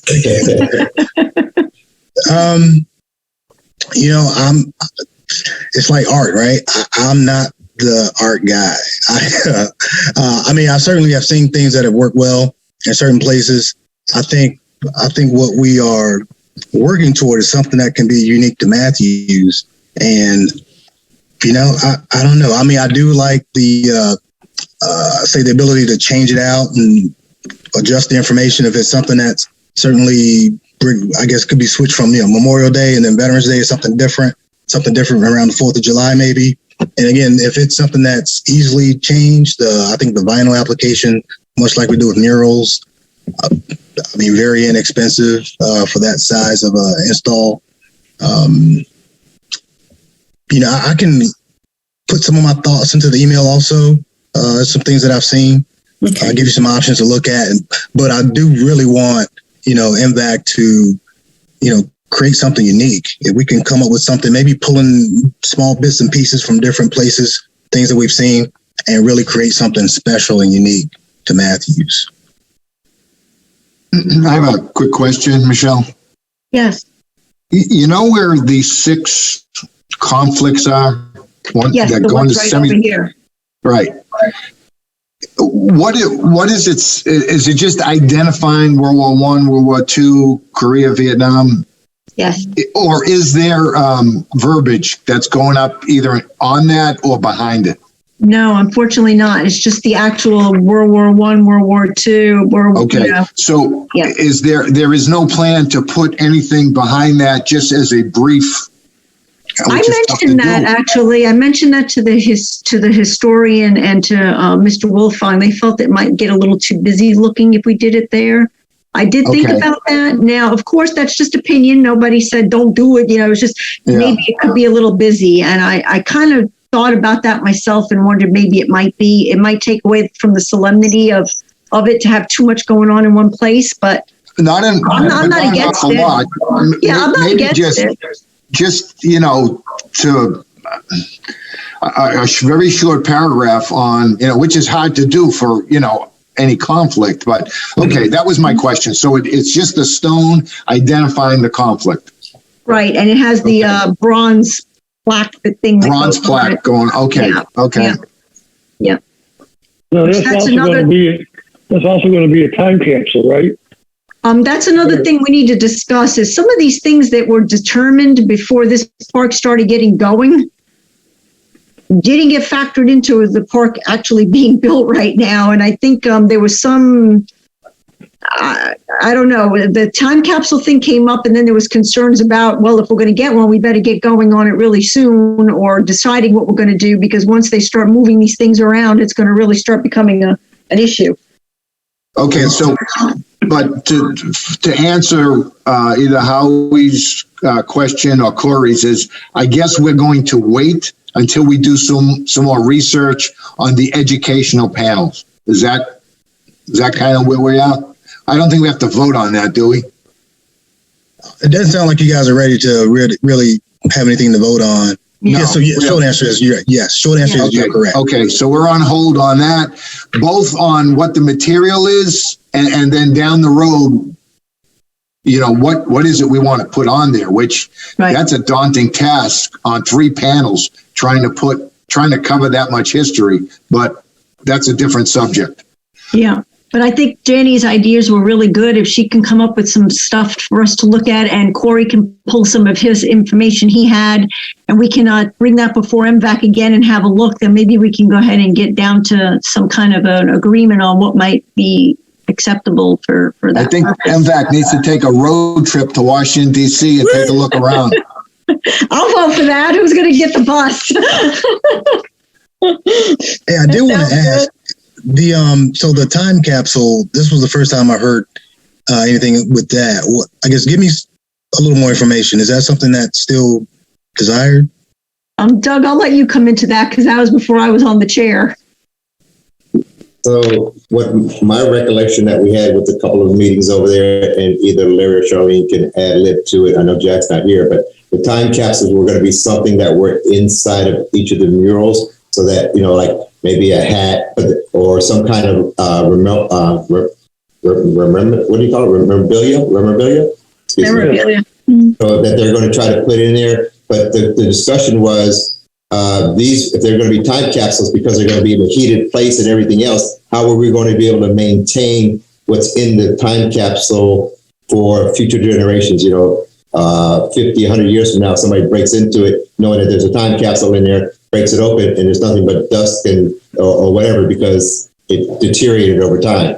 So I think it was a great idea. I don't know where we are with that today, if we wanted to continue with that. I know that was part of the American Legion's idea. I like the idea, but I don't know if that was first of all, feasible, economical, because I think we're going to go back to find out if we can do it, and how can we preserve something like that? Because I think we had a discussion like in museums or artifacts, they put things in a weathered or temperature control area or something like that. Depending on what's in those time capsules, how would they survive over the years is what the issue was. What I had in my notes was that it was just kind of dropped on us. It was a comment made from Mark Tofano as a visitor at a meeting, like it's either the last meeting or the meeting before that. And before that, we knew nothing. Nothing had been brought to us about time capsules until that, to Mvac. It wasn't put in front of Mvac until that, and it was as a visitor comment about that American Legion wanted time capsules and they wanted us to take the lead on that. And we said we would have to discuss that later. That was the moment we were in the middle of everything else with it, so we'd have to discuss that later. So it wasn't ever really brought to Mvac except as a comment from a visitor. Okay. And y'all tell me if there's something different, but that's what I wrote down in a minute. I remember that in some notes that I had. Is that going to impact the cost or anything else in there, Corey, right now for that? No, at this point we're good. But once we, begin to, moving dirt and really constructing the conflict monuments, probably I just need to know before they seal the thing, before they put the top on. Because right now it's brick and mortar or surrounded by granite, those monuments that are out there. And if we're going to have to move them and either dig a hole through the back of it, I don't know, I can't remember that the back is it all granite also, and how we're going to place that thing inside there. Yeah. Yeah, it's call it a facade, a face, and then the interior is concrete blocks. Right. So it is hollow inside, and we're going to reconstruct them. So again, at this point, I guess you still find to really talk through it. But I guess if that is a want, maybe in the next, and again, there's not anything I think we need to necessarily have on the plans. Right. It doesn't impact the construction. But we just want to be able to know and talk through the whatever the need is with the contractor once we, make that. So is that something that we can add to our next agenda, or at least bring it up to the American Legion as far as the thoughts on that? Because I know that's where it originated from. And, I think like we were talking about was if we as a committee would want to take that on, how would we preserve it? And how would we, first of all, find the memorabilia that's going to be going into it? But is this also something that Parks and Rec had in their plans for a time capsule to go there? Did they know anything about this? Mr. Levin? No, I hadn't heard anything about a time capsule. Okay, so this is the first. This is the first we've heard about that, Charlene. So okay. this is brand new for us. Yeah, so the issue is if you want time capsules inside the monuments themselves. Obviously, that's going to have to be done before they're back there. So that will put you on some time constraints. You want to bury the ground further on in the grass. That's going to be a non-issue. But you won't have the temperature control that you probably have inside the concrete shell. Yeah. So y'all need to decide. I mean, that sounds like that's something that's got to be another. That's another committee. I mean, that's another subcommittee of somebody from Parks and Rec, somebody from Mvac, somebody from American Legion putting together these time capsules. I mean, that's another. I mean, you can do that, but you got to pick another subcommittee to do that, I think, and you have to make sure that Parks and Rec want to take that on also. That was a suggestion from American Legion, so they needed to go to both parties and say, "Hey, we want this stuff. We would like to see a time capsule done," and that was what we decided. What I'm going to say is that is not Parks and Rec's responsibility right now, because of the fact that, again, this is an idea that's being brought by veterans to the Veterans Committee, and I think it's our decision. If we want to do it, then we bring it to Park and Rec and see how we can have that accomplished. I agree with that. Can we vote to not do this right now? I just feel like we have a lot. I agree, Annie. I feel like we're taking on too much right now. And it's not as if, and plus, who wants to remember 2021 anyway? I mean, let's just forget it happened. You got a motion? So, I mean, I just feel like, can we put the brakes on this for a little bit and focus on Well, we got to think about one thing, Danny, is what we heard a few minutes ago, is if we put the brakes on it, it could affect being able to do it later once the digging starts. So yeah, we're kind of under some time constraints with making some decisions. Corey? And I mean, that's only if you want it, within the conflict monuments. If it's something that you want and buried in the landscape somewhere, then that's, I don't think you have the same timeline. So yeah, something, certainly talk about it. And again, you do have some time. If you did want to not discuss it tonight or maybe next month, totally your call. You do have some time. We just need to be able to talk, and we haven't even gone to bid yet. So, and I'm talking, have the conversation with the contractor just to make sure that they know. And that's once we get one on board. So really, I'm sorry, I didn't mean to interrupt you, Corey. So if we decide to go with time capsules later down the way, is that something that is going to be included in this situation, or is that something the American Legion has to come up with the money to pay for? No, this will be part of the project, and I can't imagine any additional cost for it. So we just need to ask the veterans whether they want this or not. Yeah. Get a decision.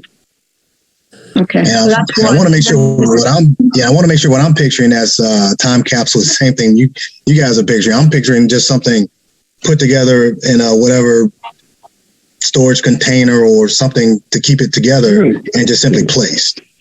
Right. Will it protect it from the elements? Depends on whatever casing you pick to put it in. I mean, there's things that, the actual war, the conflict monuments won't 100% protect it, seal it, but whatever you put it in, that's inside of that. I guess there are options and things that could work.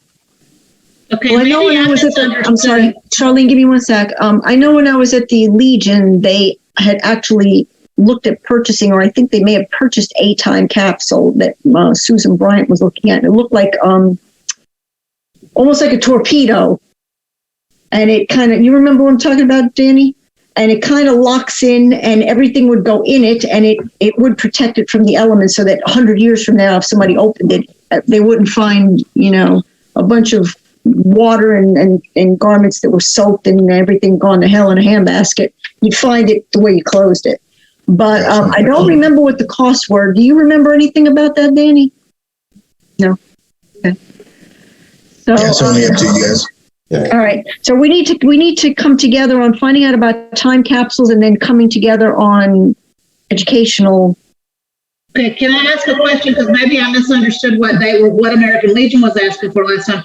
I thought that they were saying they wanted time capsule in each monuments with stuff in it from each of those conflicts. Correct. Yeah, so I think this thing was going to fit. 21 capsule. That is correct. Okay. No, so one they were going to try to figure out what they could put in each capsule that would remind them of that conflict, so that anybody comes in there, they look at it from World War I, World War II, Vietnam, and so on, and then they can pull it out and say, "Wow, look at this hat," or "Look at this, bayonet," or whatever it is in that conflict that would be at that time, or a letter or something like that. But again, how would it be maintained and everything else, and what would go in it was still up for grab. So I'm where would we get? I hear where Danny's going, and I'm kind of like where Danny's going, but I think we still have enough time to make a decision and talk about it and discuss a little bit more. And hopefully, you guys that are part of the Legion can go back to Legion and get some more thoughts and bring it back to us. I guess together so that we can discuss it before we. I'll get with them on that, on the capsule and on the educational panels, and Danny will work on getting those educational panels together. And I'll get with Susan Bryant and see where she is on the time capsule situation and what they were looking at, and try to kind of drill down on that and get some more information to come back to, so that at the next meeting we can discuss it a little bit more in detail. So, because I don't want to drag it out terribly long and put Corey in a bad spot with it being up against the wall when the decision has to be made. Good to give us time in case we have to go back and maybe get other options. But okay, well, it sounds like we've covered some good ground there on that. Corey, is there anything else you want to add that I haven't covered or we haven't covered? I just wanted to ask if anyone had any questions about the actual design. You see it pretty much, it mirrors the conceptual that we produced in, when was that? November? Yeah. Or so. Oh, Corey, you might want to tell them about this back here because they didn't get to hear that. Okay, so we have, you may not be, well, you'll need the actual document, but you'll see, we plan to install fencing at the north end of the site. So where it meets the Exxon station, there will be some type of fencing. We haven't, I guess, pulled together the specs for it yet, but one of the comments wanted a barrier between the park and the next lot. It's call it the Exxon lot, no longer the Exxon lot, of course, but yeah, it's gone now. Yeah, so yeah, fencing back there. Was there anything else? You might want to tell them about some of the changes you were making to the sidewalks and the openings here that was discussed in the last meeting. Yes, if you pan down, we are rerouting the sidewalk a bit near the picnic area, moving to 6-foot sidewalks in lieu of 5 that's there now. You see the band you see around that curve at the left, that's actually going to be 2 inches of brick paver. Well, where the cursor is going to be benches. And then on the inside of the sidewalk is a 2-foot band of pavers. Again, 6-foot sidewalk. The other side, Michelle, other side of the sidewalk. Yeah. That dark band. Over here? Yeah, that's going to be the band of pavers. Right to the south of the cursor is going to be the 2 columns. They're going to, I guess, have that sense of arrival into the site. Curving around, we get to the educational panels. Again, we're going to have the infrastructure in place so that whatever is decided, it will be ready. I think electricity will be important if we did want to uplight it. We did expand the patio a little bit wider and I guess further into the park than what we may have been reflected in the conceptual design. Let's see, again, the conflict monuments are going to be in this, call it semicircle orientation. There's a bench on the inside of the sidewalk, allow some seating in there. Another one of the comments we got was wanted to, I guess, add some symmetry with the columns. So you see they're pretty much mirror each other in terms of position along the sidewalk. One is a little turned just because of the orientation of the actual sidewalk. And all of this concrete is going to be re-poured. So we're going to tear up all the sidewalk and then reinstall it new. Again, 6 feet wide instead of 5. Right. He's talking about the columns that are on the right and left sides on the sidewalk there, Michelle. Right there, those, yes. Yes. So I think we went out, if I may make a comment, we went out on those because I know that we wanted to go ahead and bring those down in parallel. We also want to run out on that 2-foot extra extension because anything inside those poles that I remember inside the pillars, that was to make distinguish that is the park. And, it's different from the rest of Stumptown down in there. My only other question, Corey, was the benches that are on the top, far top left corner, the benches that you're talking about, were they going to be removable and be able to put them in one place or the other still? Yeah, so you see the difference in color. So the white represents a bench that is permanent, and then the 2 on the end, on the sides of it, represent the 2 benches that otherwise would be in the edge of the patio. Those are removables.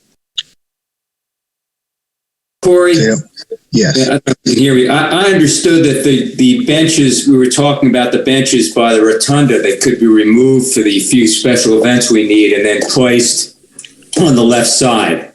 Yeah, so if you're at the patio, so if you're at the patio right where the cursor is, those are 2 curved benches, and picture those 2 benches removed or picked up and then moved to the left. So the white represents 1 bench that would be permanent, and then on the left and right of that permanent bench are the same 2 benches that otherwise will be in the patio. Gotcha. Okay. Do you understand? Are you good with that, Howie? Yeah, that's, in other words, we have to remove them for a couple of events, and the problem was, what do we do with them, getting people to take them somewhere else? All we do is move them to another part of the park. They'll be locked in, and they can be returned as soon as the event's over. Yes. That sounds good. Which was something like that to the right side of the other, that left, those benches on that left corner. I think to the right side, that little area right there, is that where their temporary place was going to be? Somewhere like up in there? On the left. To the left. Yeah. Okay. Yeah. Now take your cursor and move it to the. Take your cursor and move it to the right. Move it to the right. To the right.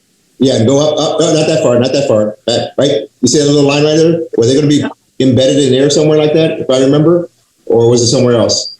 That was one of the options I guess looked at, but no, at this one that was selected, there are no benches right there.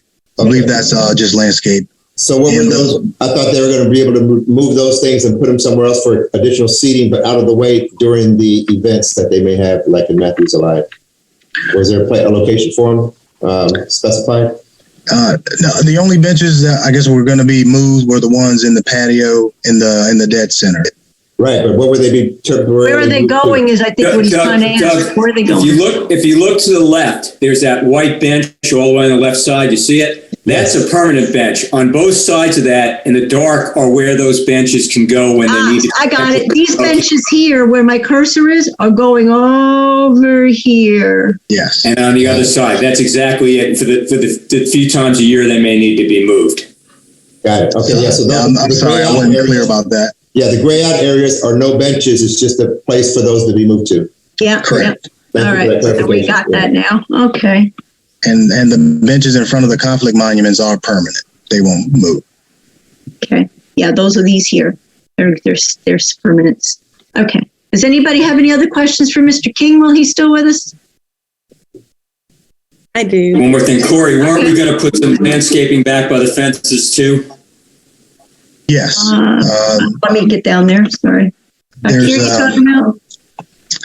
So if you want to indulge me here, there should be another page. Just see on page 8. Maybe I think I'm going to say it's page 10. Okay. It should be the landscape plan. Give me a minute. Let me get down there. Yeah. Yep, So that's the landscape plan. It doesn't show the landscape on where we were just looking at, but this is an idea of what the new landscape that's going to be installed behind the conflict monuments. There's going to be additional landscape to the west. It's not shown here. But short answer is yes, there is landscape that's going to be installed. This really just shows what's behind the conflict monuments. Danny has a question. So, Corey, I know I'm not supposed to ask this, but do we get to have any say on the plants that go in? Like, could we have pollinator gardens over by those benches? I mean, do we have any input in that? Yes. So we do, we do sort of default to our landscape manager and wanting to plant, I'll say natives and non-invasives and all that good stuff. Yeah. There's and I'll send you this too. If you scroll down a little bit, there's a list of all the plants by name, which and send you a copy of this if you want to see it, Danny. Yeah, okay, this is all. This is Ralph. I can't tell you any names of any plants. So if you look at that list and if you see something that, or if you already have some in mind, share it with me. And, we'll certainly talk to our landscape manager and work them into wherever they can on this landscape plan. Perfect. That is so awesome. It's going to be great. We'll have you join us again, Corey, next time if you can. That way we can talk to you about some of these things. About plants? Yes, about plants. It's very important to Danny. We got to have plants. It will be a one-sided conversation. I got to say, Ralph knows his plants along with Mario. Both those guys know their plants. Yes. They know plants. The only thing I know about plants is how to kill them. I'm like, just tell me what you want. All right. Well, at least somebody knows about plants, so we've got somebody that has some knowledge. So that's a good thing. All right. Can I close this off now? Does anybody have any other questions on this? Okay. All right. Let me take off this chair. All right. I think we'll let poor Corey go now since it's been getting towards bedtime. Yeah. And just make sure I've got everything that I've committed to do. I'm going to send everyone the ideas for the panels. Okay. I'm going to throw my thoughts in there. And I'm going to email this plan out to, I don't think I have everyone's email, but I can get that for you. That's no problem. okay. All right, so I'm going to send that plan design that includes page 10 with the landscape and name of plants and the information about the panels. Okay. All right. That sounds good. I will get the emails tomorrow. I will email you everybody's emails so that you can do that. All right. All righty. Well, thank you for being with us tonight, Corey. We sure do appreciate you. All right. Thank you. Good to see everybody. Good seeing you. You have a good night. See ya. Good night. Good night. Okay. I think, let's look at I think we're getting down to the end of it. I think on the Hometown Heroes Banners program, I don't think we have much of an update there. We haven't gotten anything in yet, have we, Teresa? That you know of? I don't think we don't have Maureen on here, so I can't ask. I can tell you. Oh, there we go. Go ahead, Danny. So as of today, I spoke with Maureen and there's been 0 applications. Okay. And can I just ask you, because Paul and I have been working on this and we've been interviewing, talking to people all around the country that have these programs. Yeah. And they are so helpful and just so giving, and they want to see these everywhere. And I've learned a lot, and I have some ideas that I just wanted to kind of present to you guys. And I don't know, should I send that through email or what's the appropriate way? Well, first tell us about what you want to talk about, and then that'd be fine. Let's hear what you have to say. Well, so this is I talked to several people about one of the guys that was so helpful is this little community up in Long Island. Okay. And they've had their banner program, pardon me, just a minute, for 3 years. Mm-hmm. And he had some really interesting, like what went right, what went wrong. And I just want to throw this out there. You guys just tell me what you think. Okay. They put their banners out at the end of March. And they leave them until middle of November. They're up through the whole summer. Okay. Mm. And they have 50 light poles. And so they can honor 100 veterans because they have brackets that go both ways on the pole. Mm-hmm. And when they were establishing it and they didn't have enough, photographs or veterans.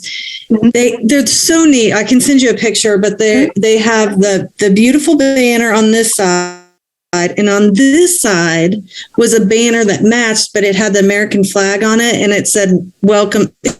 It would say "Welcome." To kind of a neat idea to leave them up longer. Just throwing it out there.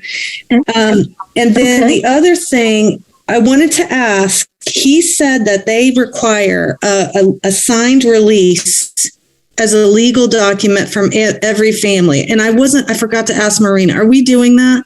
Yeah. Okay, good. Yeah, it's an indication they have to sign that it's okay. Right. Okay, perfect. Or whoever is submitting the application on behalf of a deceased is signing that it's a release. Okay, perfect. Yeah, okay. So we're good on that.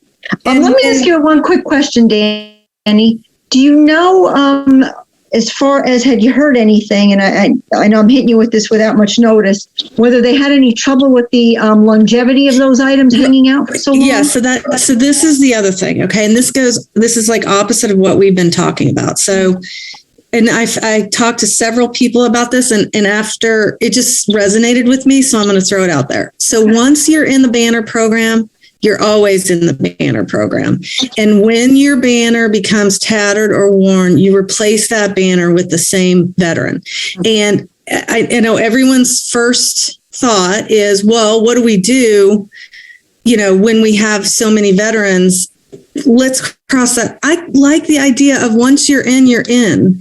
And so that was one thing. And they just replace them when they start to look tattered.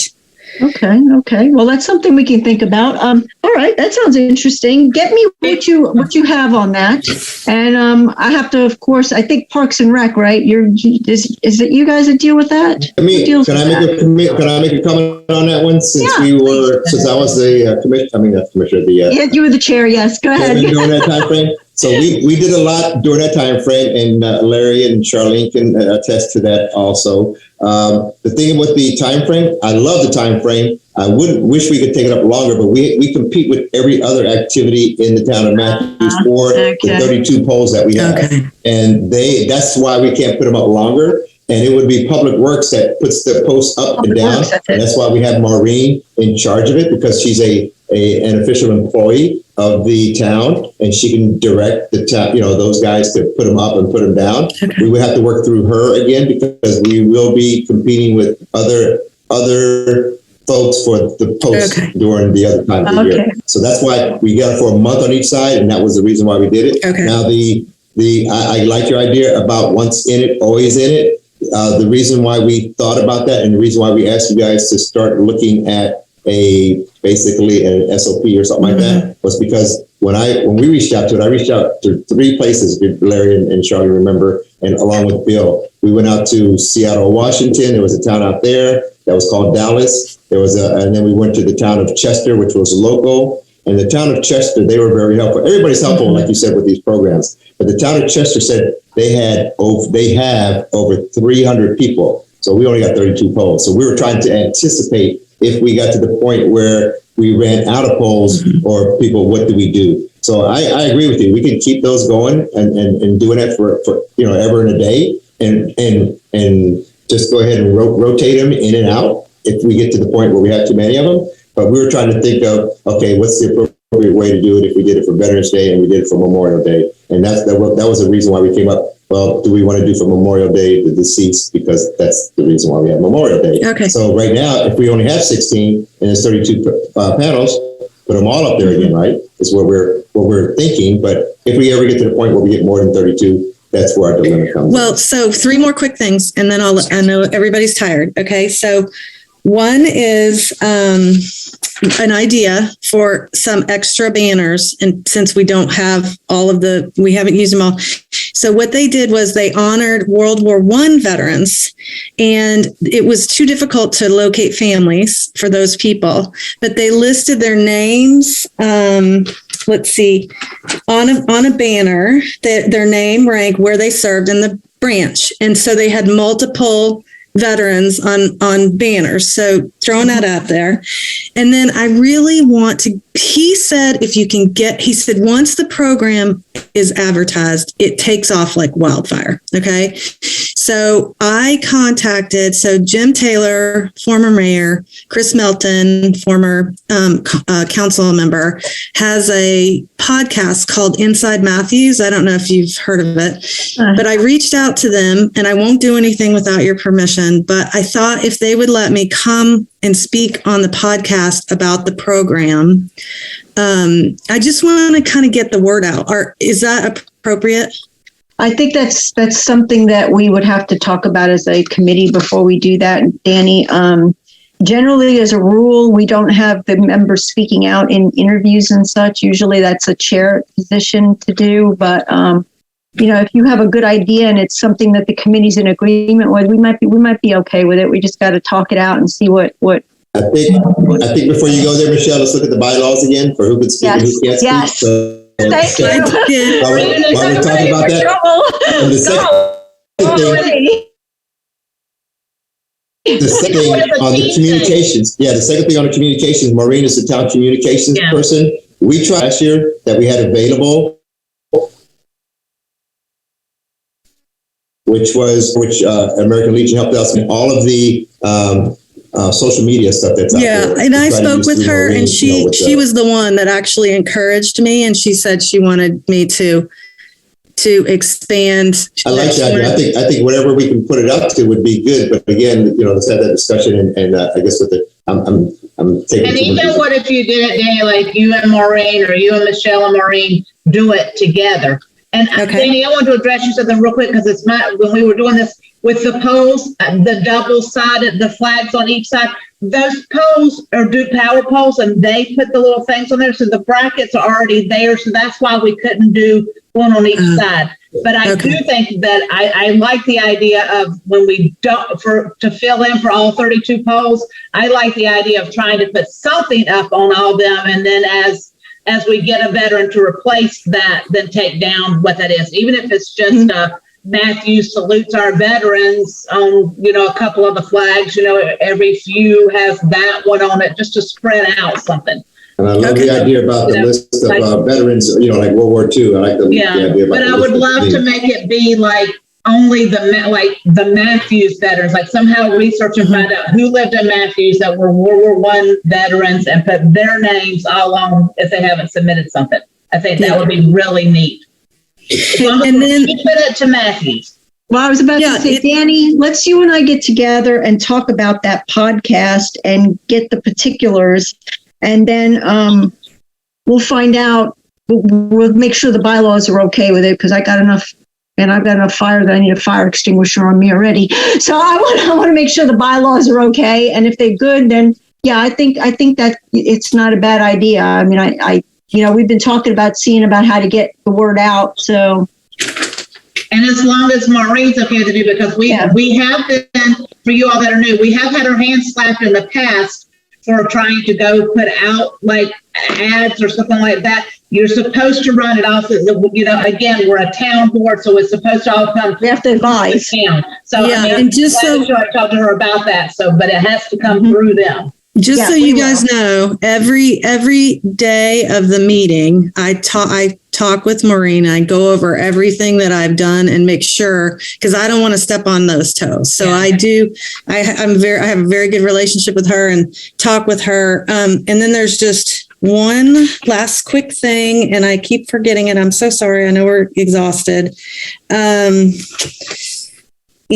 what is it? Shoot, I cannot remember. I lost my notes here. So maybe it'll come to me. So okay, well, we can always get in touch with each other if we need to talk about it. So it's fine. Oh, I know what it is. I'm sorry. Yeah. No, it's okay. I know what it is. So, okay. So Doug sent me yesterday the names of the people who are in the banner program. I talked to Maureen. And if we want to push forward on Charlene's idea, which I hope you want to, because I think it's awesome, of doing the bio web page, all I have to do, and Paul is going to help me, wink, wink, nudge, nudge, is contact the families, get the bio, get the approval, and I get that information over to Maureen, and she does the web. It'll be part of the town's website. So she has, she said, you get me the information and I'll do it. So. All right. Well, let's make a motion to let Danny do that. I'll bring the motion. Who wants to second it? I'll second it. What your motion is, Michelle. The motion to let Danny talk to Maureen about getting the website up. Oh, no, I already talked to her. You're wanting a motion to let Danny start getting the bios from the people with the flags, so that so this can go on the website. Yes. Charlene, I just second what you said. Yes. Okay. There you go. All in favor? Well, we got to take a roll call vote. We're virtual. Okay. Michelle? Yes. Charlene? Yes. Doug? Yes. Danny? Yes. Gina? Mute. Yes. Jim? Yes. Paul? Yes. And Larry? Yes. Okay. Unanimously approved. Okay. Okay. All right. Well, we're getting down to the nitty gritty now, everybody. Okay. Treasurer's report. We don't have Jack with us, but Jack wanted me to convey that it is unchanged from the last report, which was $4,181.14. Chairperson comments, I'll keep them very short and sweet because I know everybody's exhausted. Just that, despite everything that happened tonight, I want us to move forward and work together. I hold no ill will towards anything anyone had to say. I hope everyone feels the same and we can keep talking and deal with the business that needs to be dealt with. And everybody has a lot of great ideas, and I'm looking forward to working with everybody on getting some of these things into play. That's my quick comments for this evening. Does the executive committee have any comments? No? Okay, this is getting faster and better. Okay. We already got Mr. Labner, Mr. Mr. Garner, but Mr. Labner, do you have any closing comments before we let you go? No, just thank you tonight and for working with us to get the Veterans Memorial Park Thank going. you, sir. Thank you for the same. Okay, and the last thing we have, if you want to hang tight a minute, Mr. Labner, in case of any questions, we have, I need to allow public comments for 4 minutes, please. Is anyone in the queue? They would need to raise their hand if they would like to speak. Would anyone like to speak that is in the public queue, please? Raise your hand. Going once, going twice? Anything? No one has raised their hand. All right, then I guess I will make a motion to Go back one to the permanent comments. Did Teresa have anything first? And secondly, you don't have it on the advisory, but you were going to ask about the meeting next time. Did everybody want it Zoom or in person? Thank you. See, I told you to keep me to it. There you go. I knew I was going to need you. Okay, we got one thing to determine is if we want to have our next meeting Zoom or in person. So I'm going to just ask you all, who wants to have this in person? Raise your hands. 3 people, 4 people. Who wants to have it remote? Mine's a half. I don't care. I really don't care. I'm not going to be here, so. Okay, so we have, was it 4 people again that want to do it live? Either way is fine with me. So. Okay. Next meeting will be live, Teresa. Okay. Okay. In person, you mean? Okay. In person. Doug, you're muted. Sorry? Doug's trying to talk, but he's muted. Sorry, Teresa, here's a question. Can you support both, or is it I either already or? asked her that. We can actually support both. So our meeting will be in person, but we will have the option to bring people in on Zoom that can't That be won't be here in available or person. something like that to be able to come in. Yes. Correct. I like that option. Yeah. So we'll And do did that. Teresa have any comments? I was about to ask her. Okay. Colleen, I'm going to give you my job. No, I'm just gonna make sure I got all my things checked off here. Yes. No Okay, well, comments. it's my job. All right. So yes, Teresa, if you have any comments. No comments. No comments. Okay. And still no one in the public queue. There are people in the queue, but no one raised their hand to speak. All right. I'll give them another chance. Does anyone want to speak in the public queue, please? Raise your hand. We're going to close off now if you haven't raised your hand. Nobody? Nobody. Okay. Our next meeting will be on April the 6th, and I make a motion to adjourn. That's second. All in favor? Aye. Aye. Aye. Bye. Aye. All right. Good night, everybody. Good night. Good night. Thank you. Good night. Good night.